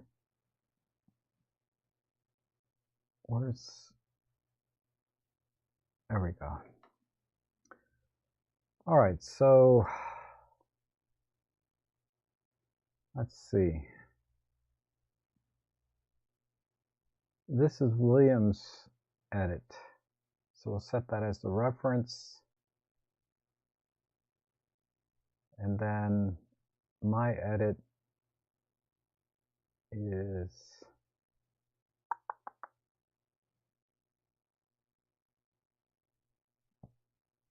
I don't think I exported.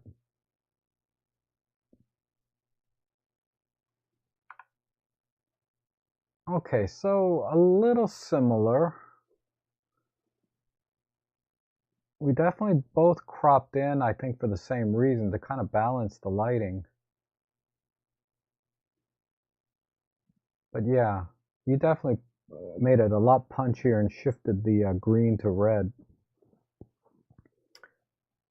Okay, very good. That's interesting. And then here's my edit. So we'll set that as a reference. And then this is one of Paul's edits. Okay, so a little white vignette and softening. This has a much more foggy kind of feel to it, right? I like that.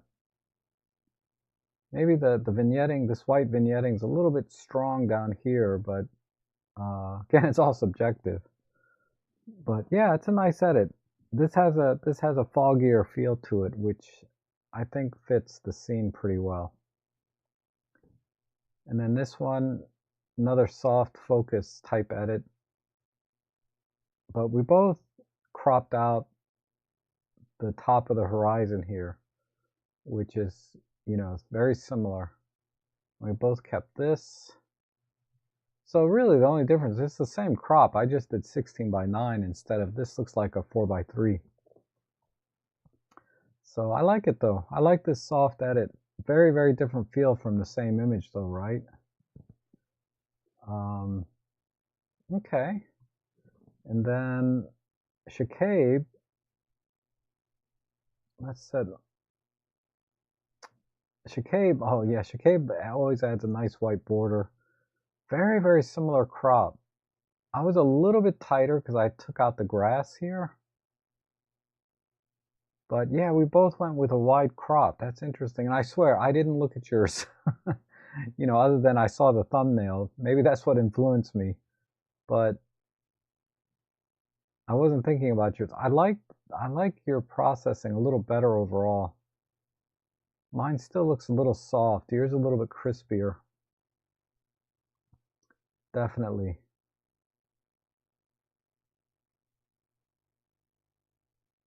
Yeah. A little crispier and a little brighter. And you definitely the green helped. This saturation of the green, I was struggling with that mentally, what to do. I was thinking go darker, but I think saturation is the right way to go. Make it a little bit stronger, like the same sort of color saturation as the reds are here in the fur. That makes more sense. Saturating, matching the saturation, rather than trying to separate it by color, rather than separate it by tone, which is what I was thinking initially. The only change I would make on your edit is there's still a slight green tint on these animals, whatever they are. Whereas you can see in mine, I got rid of that green tint. But yours still has a little bit. But very nice edit. And let's see, was there anything else? Okay, that's it for the comparisons. A couple new ones came in. Let me do the black and white. I'm sorry, the negative. I don't think that's it. It might be, no. So Robert sent this in. It's already edited, converted to black and white. And being a JPEG, I wouldn't be able to recover much if I wanted to do anything. But I'll just do a very quick edit here, just in case you did want me to edit this. I think I would definitely try and bring in some of the sky, like this.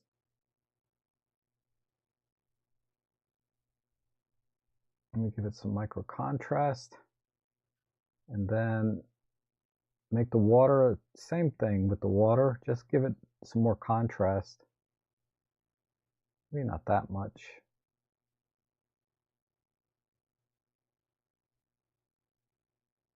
And just give it a little push here and there. And then overall, some micro contrast.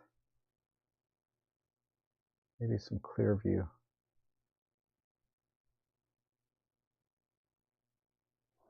Okay, so that's what I would do. So if we do a side by side with the original, I think the composition is good. Maybe a little bit of straightening. Hold on. Let me add some smart lighting. A little bit brighter.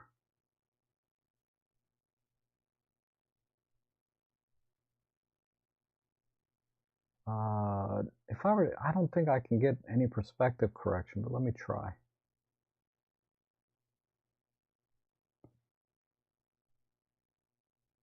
It's a little bit tight.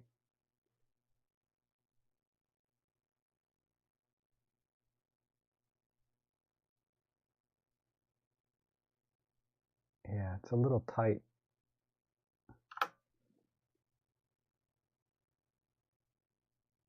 Yeah, forget about that.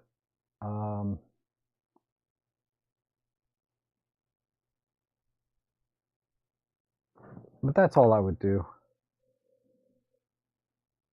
I would just bring out the sky more. Like that. But I really like the original, just as is. The processing is pretty good already. It might be just a straight black and white conversion. But to just architecturally, I like straight lines. So when you compose an image like this, leave a little more headroom at the top so that you can straighten this and then crop in and still keep everything. Because you can see when I tried to straighten it, I lost a little bit of the top of the building.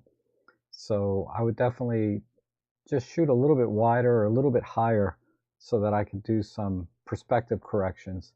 I wouldn't necessarily do 100% perspective correction because sometimes that can look weird, but I think a little bit on this one would have helped.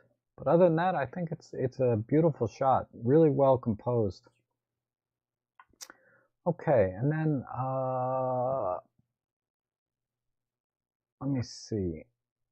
Ethan said yours is the cemetery. Oh, here. Okay. So let's do this one, and then we'll do this one, and then we'll call it. So this has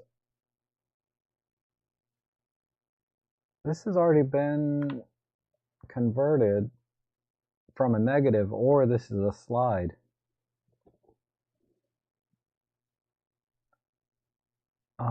And being a JPEG, I'm not going to be able to do much. When you scan these, typically you can scan as a TIFF, and that would be the best way to start editing a film shot, because as a JPEG, we're kind of stuck with the same limitations of any JPEG. And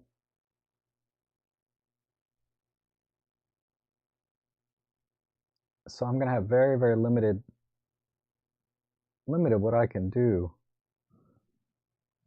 But definitely going to bring in some of that sky, some micro contrast, maybe cool it off a bit. Oh, I can't cool it. I have to do a global.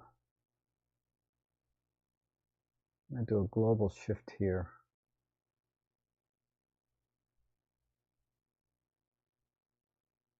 And let's make a new control line.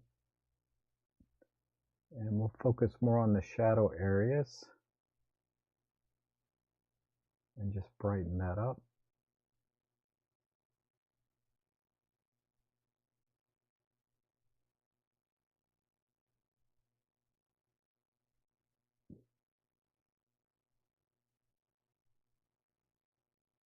Let me try it. Yeah, let's do that.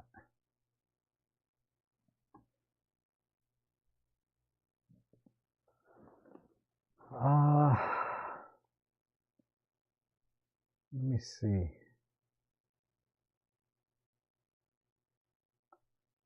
There is there's a lot of grain in here that I don't want to mess up. So let me go back to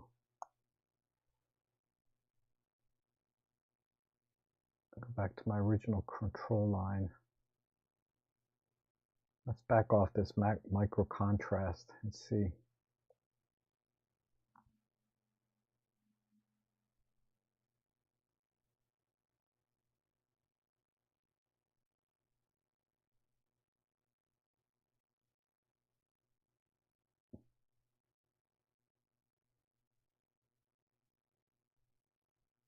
Okay.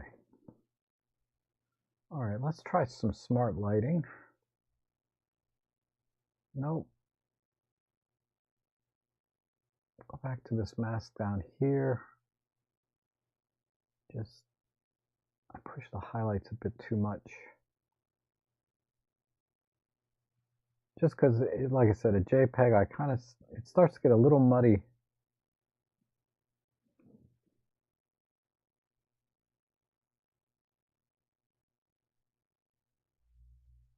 I wonder,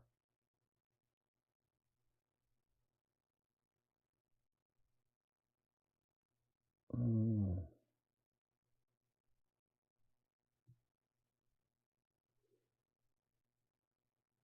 wonder if I can just do a vertical.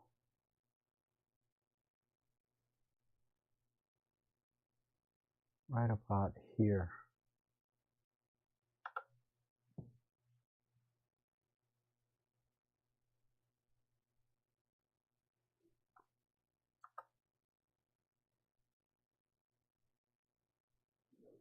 Okay.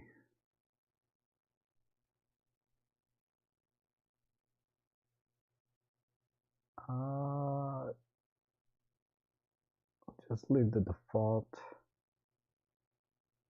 I'm going to take that white balance shift I did over here.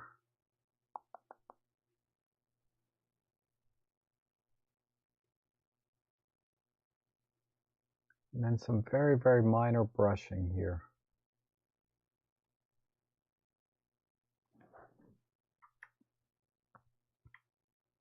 Just a little bit right there.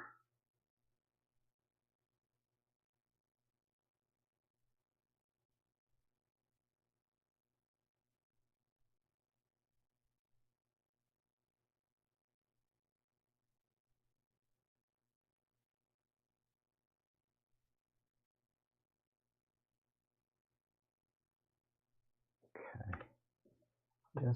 Just a little bit tighter here.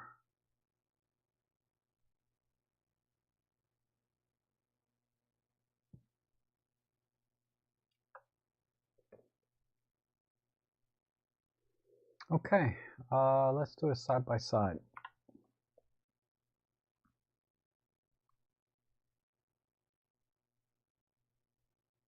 So my thought was, I didn't want to take away from the grain of the film or the color too much. So,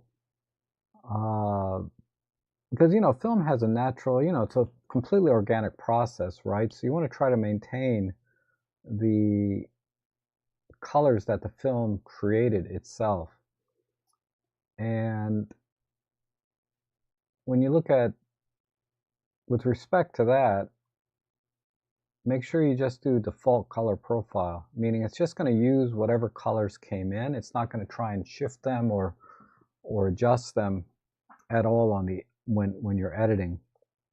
So that's the key thing with editing color film, or black and white film for that matter, unless you're trying to do some dramatic changes. But just, in the spirit of trying to keep this as original as possible, I just want to do some very minor highlighting to certain aspects of the image. Like over here, the name here is very dark, so I just added a little bit of extra light here with the brushing and the control line. But I didn't want to take away again from the overall response of the film itself. And to that end, maybe editing a JPEG is okay. I typically edit the TIFF file when I scan, but if we're editing a JPEG, it forces us to kind of limit the kind of edits that we can do. And that may be another way to approach it, as I had to here. So the only major thing I did here was the crop, right? You know, I think the vertical works better.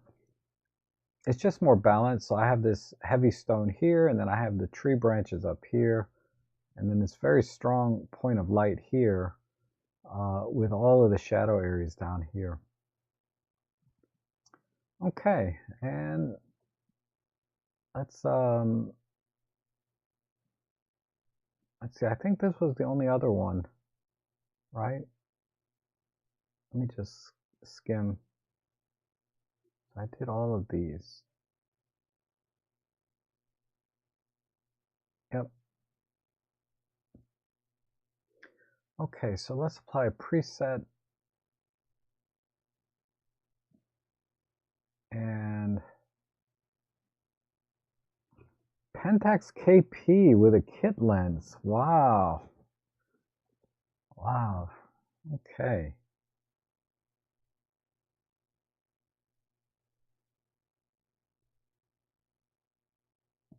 I think all we have to do is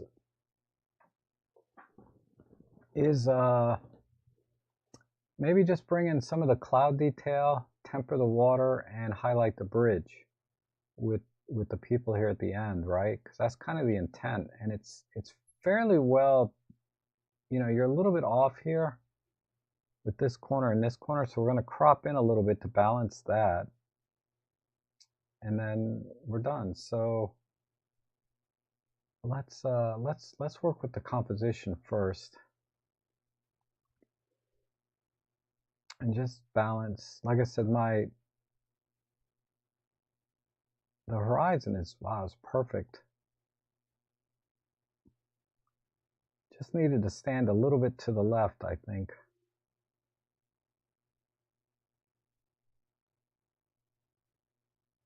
So I want the center of this bridge.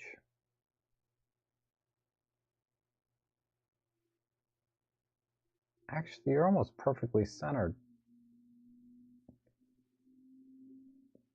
Just a little bit off to the left. So let me see perspective. That helps. All right. Because your camera's kind of tilted. So you can see from how the angles are here on the left and right, and not so much top and bottom. So you're holding the camera perfectly level, but it was just a little bit pointed down. The pitch was a little bit off and to the side. And that's why we're getting this sort of uneven bridge. But now I can line it up perfectly. So fortunately, this image was a good candidate for perspective correction. But we'll maintain. I just have to decide how much bridge and sky do I want. I think if I split it evenly, I'd go about here.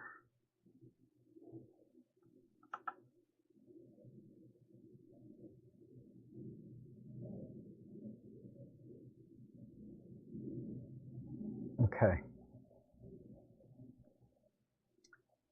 So we'll just select the sky.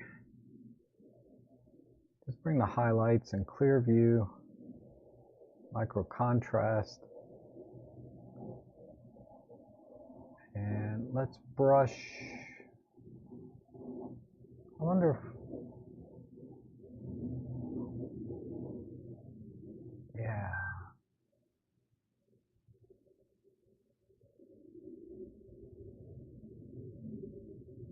Let's give the bridge some drama and some texture.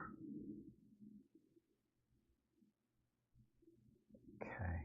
Maybe I should have used, let me try it this way with a rectangle.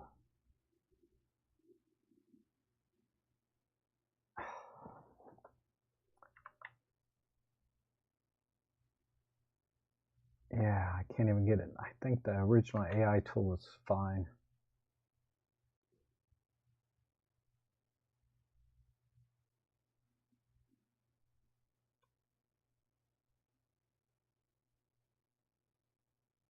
I'll just keep adding to it this way manually.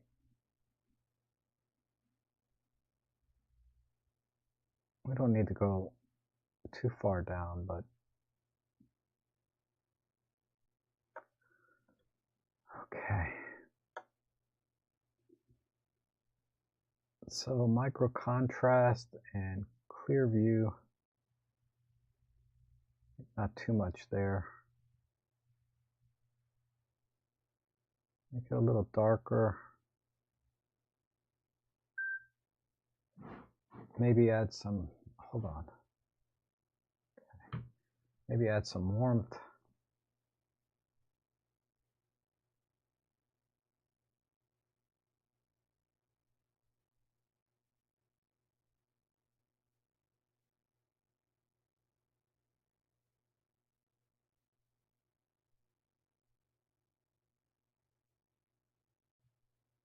Okay.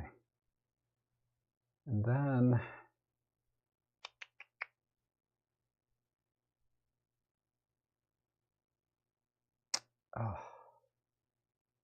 just not convinced on this overall composition.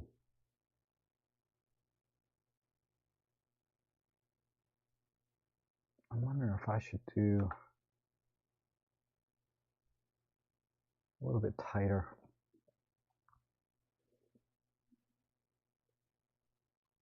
Okay. And let's see if we can get the AI tool to get the water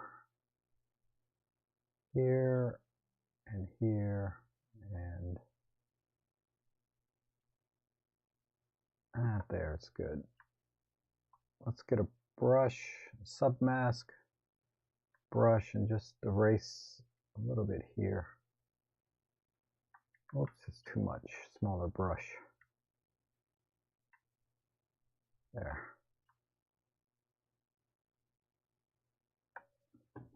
And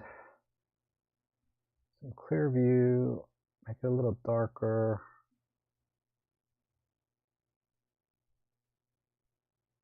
We need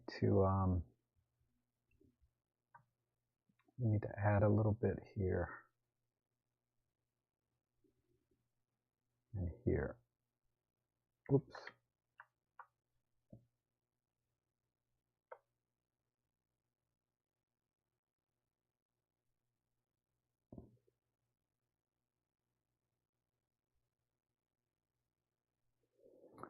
Okay.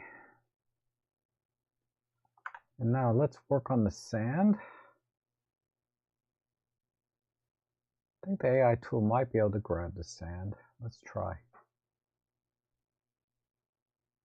Not really. All right, we'll just use the auto masking brush.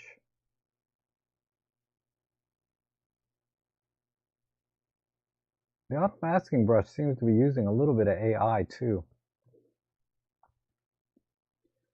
All right, I want it to be a little brighter. Well, not that much, just a little bit. Oops, there's a little bit here. Okay. And definitely some micro contrast. And maybe just a tad more warmth.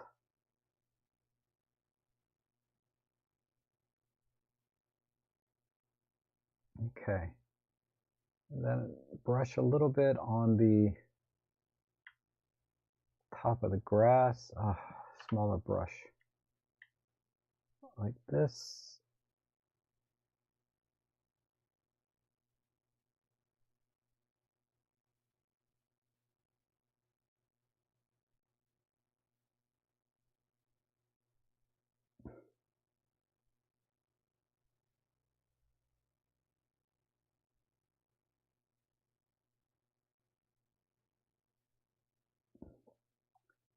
Okay, a little bit more.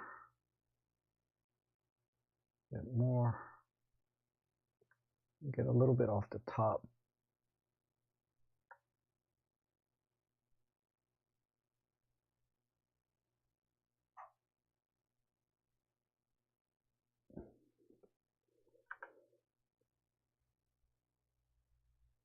Okay, and then overall, you just add some more warmth.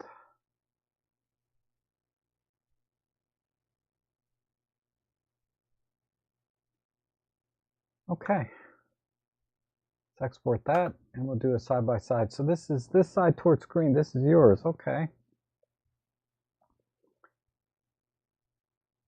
This is your Pentax.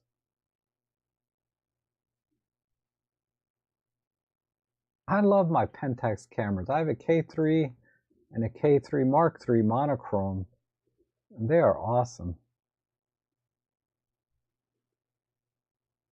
Of course, you probably know that. All right, so here's the original. Slight perspective correction. You did a really good job actually centering on the bridge, but you're just a tiny bit off on the pitch of your camera, the pitch angle.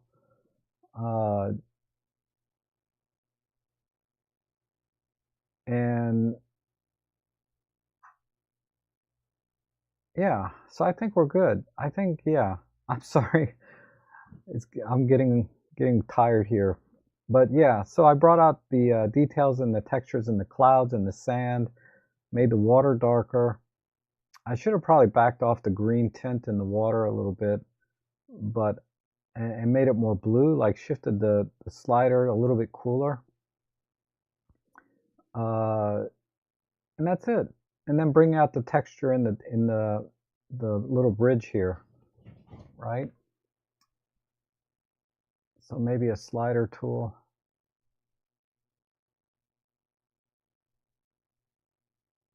Just there, you know, that's a pretty dramatic difference in the bridge, right?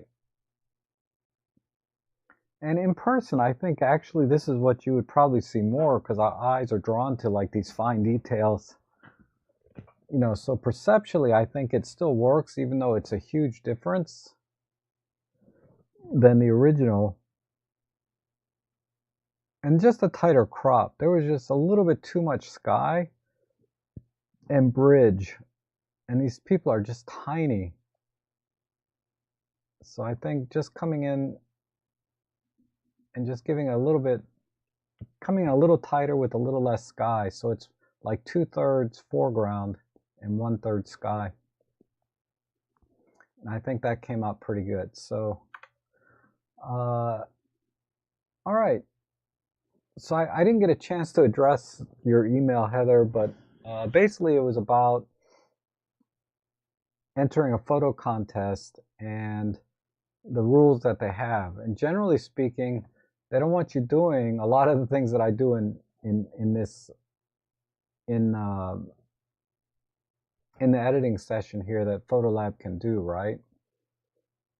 You know, like I would assume noise reduction is out, right? Because that's an AI tool that changes pixels. I mean, DxO does it intelligently, but who's to say that they're not actually substituting pixels when it thinks it can, right? I don't know pixel by pixel what it's doing exactly. I just know the end result looks really good. But there's potential there, so a lot of photo editing contests don't like you to do that. They don't like you to make dramatic changes in the lighting like I do, right? So the more subtle shifts that, you know, like this, these shifts weren't that subtle, right? This probably wouldn't fly in a photo contest, the editing that I did on this, or just about all of these. Definitely something like this would not pass. Something like this would not pass, because that's pretty dramatic editing. I'm trying to see if there's anything here that might have... This might have passed, because I only moved the lighting in the background and foreground. There's maybe a 1-stop difference. Oh, sorry, you're not seeing my screen.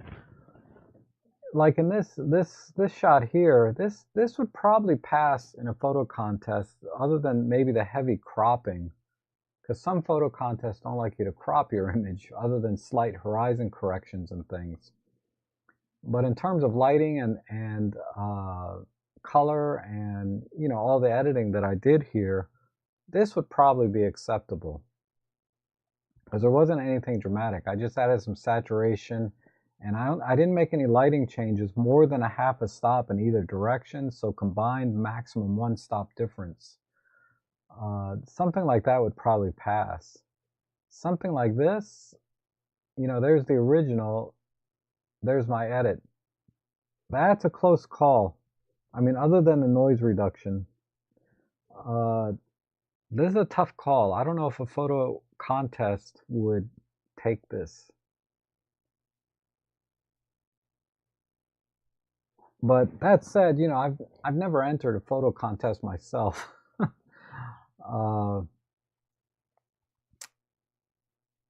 You know, just mainly because I don't know. I just never have. Maybe I should. I just never have in the past. But I think one of the things that deterred me was there were so many rules, and I just like my pictures, the editing that I do in my pictures. I don't want to be kind of constrained to photo contest rules. Maybe that's why. I don't know. But that said, you know, there's a lot of straight out of camera images that I really like that I think could have passed. Like, let me show you one I did. This is a straight out of camera from a little point and shoot camera. Like my Fuji F10 or whatever. It's really old. I've had that thing since like year 2000. But this is the straight out of camera JPEG, and all I did was use the black and white profile, long exposure, right? I was on a tripod, but there's still a tiny bit of motion blur in here. Like this probably would have passed in a photo contest, right? Because I didn't do any manipulation. I wouldn't have submitted it to a photo contest because there's motion blur in it. But you can see the motion blur here in the tree lights very easily. So you know, this is my edit. So I don't know. Let me see if I can.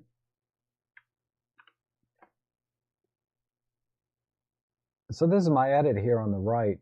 I used the Topaz, whatchamacallit, motion blur thing to try to mitigate some of the motion blur in the image, particularly on the truck.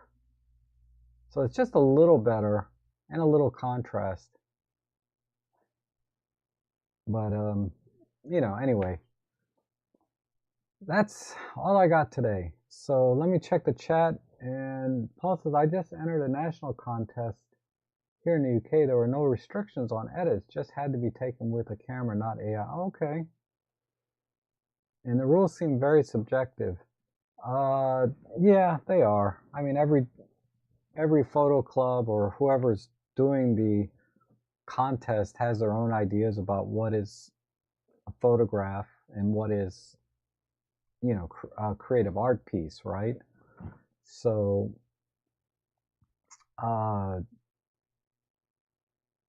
yeah, I've seen so many different rules. Not a lot. I mean, I don't look that often, but people have asked me about things like this before, and every time it's a little bit different. The one you showed me in your email is very typical of most photo contests about heavy-handed editing in lighting and color, right? Don't change colors, don't oversaturate them, don't like pull 2-3 stops of changes in light. They pretty much want the image as captured with a little bit of polish, right? You're just adding a little bit of polish. And that's what most photo contests want to do. The one that Paul's entering is curious because there's no restrictions at all other than no AI. But what is AI? Like noise reduction might be considered AI. I don't know. They will stipulate that usually in the fine print, what is AI. Like I used AI to select different parts of the image to adjust the exposure, right, and contrast, or the lighting. Like I would select the bird or I'd select the water, things like that. I don't know if that counts. You know, it's kind of a gray area for me mentally. But Okay, everyone, thanks so much for submitting your images. It's always a lot of fun to see, you know, different places around the world, and also to see your edits when you send them in and compare. You guys always do a great job with your own photo. That's what I've been finding over the years, is that usually the edit that you send in compared to what I did is much better, because it's ultimately it's your picture, and you project the vision that you wanted through your editing, however subtle that might be.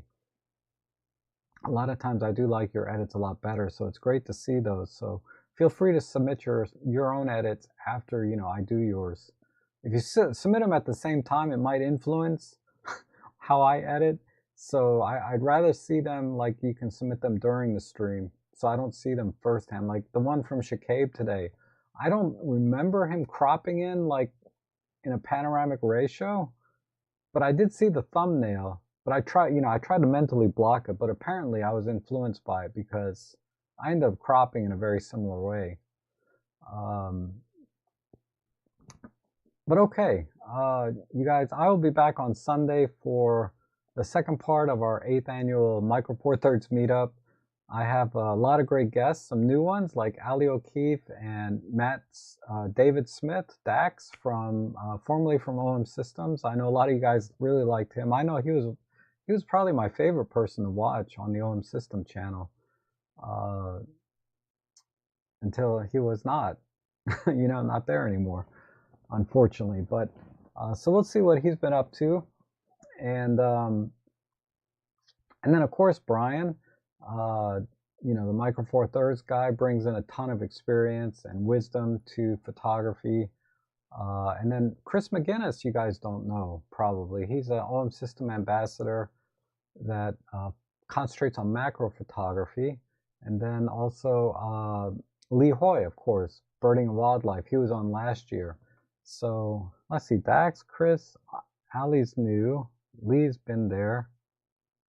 Dax, Chris, Lee, and then one more person. Who am I forgetting? Oh my God. Who am I forgetting? That's terrible. My memory. I'm embarrassed. Who's the other person? Let me look. No, that's everybody. Yeah, Brian. Brian, Chris, Dave, Lee, Ali. That's 5. And I might do a third one. I'm not sure. But definitely go over to the channel or the stream this weekend. Click the like button ahead of time, just so I know you guys are coming. And that should be a good time. So thanks again for joining me today for the photo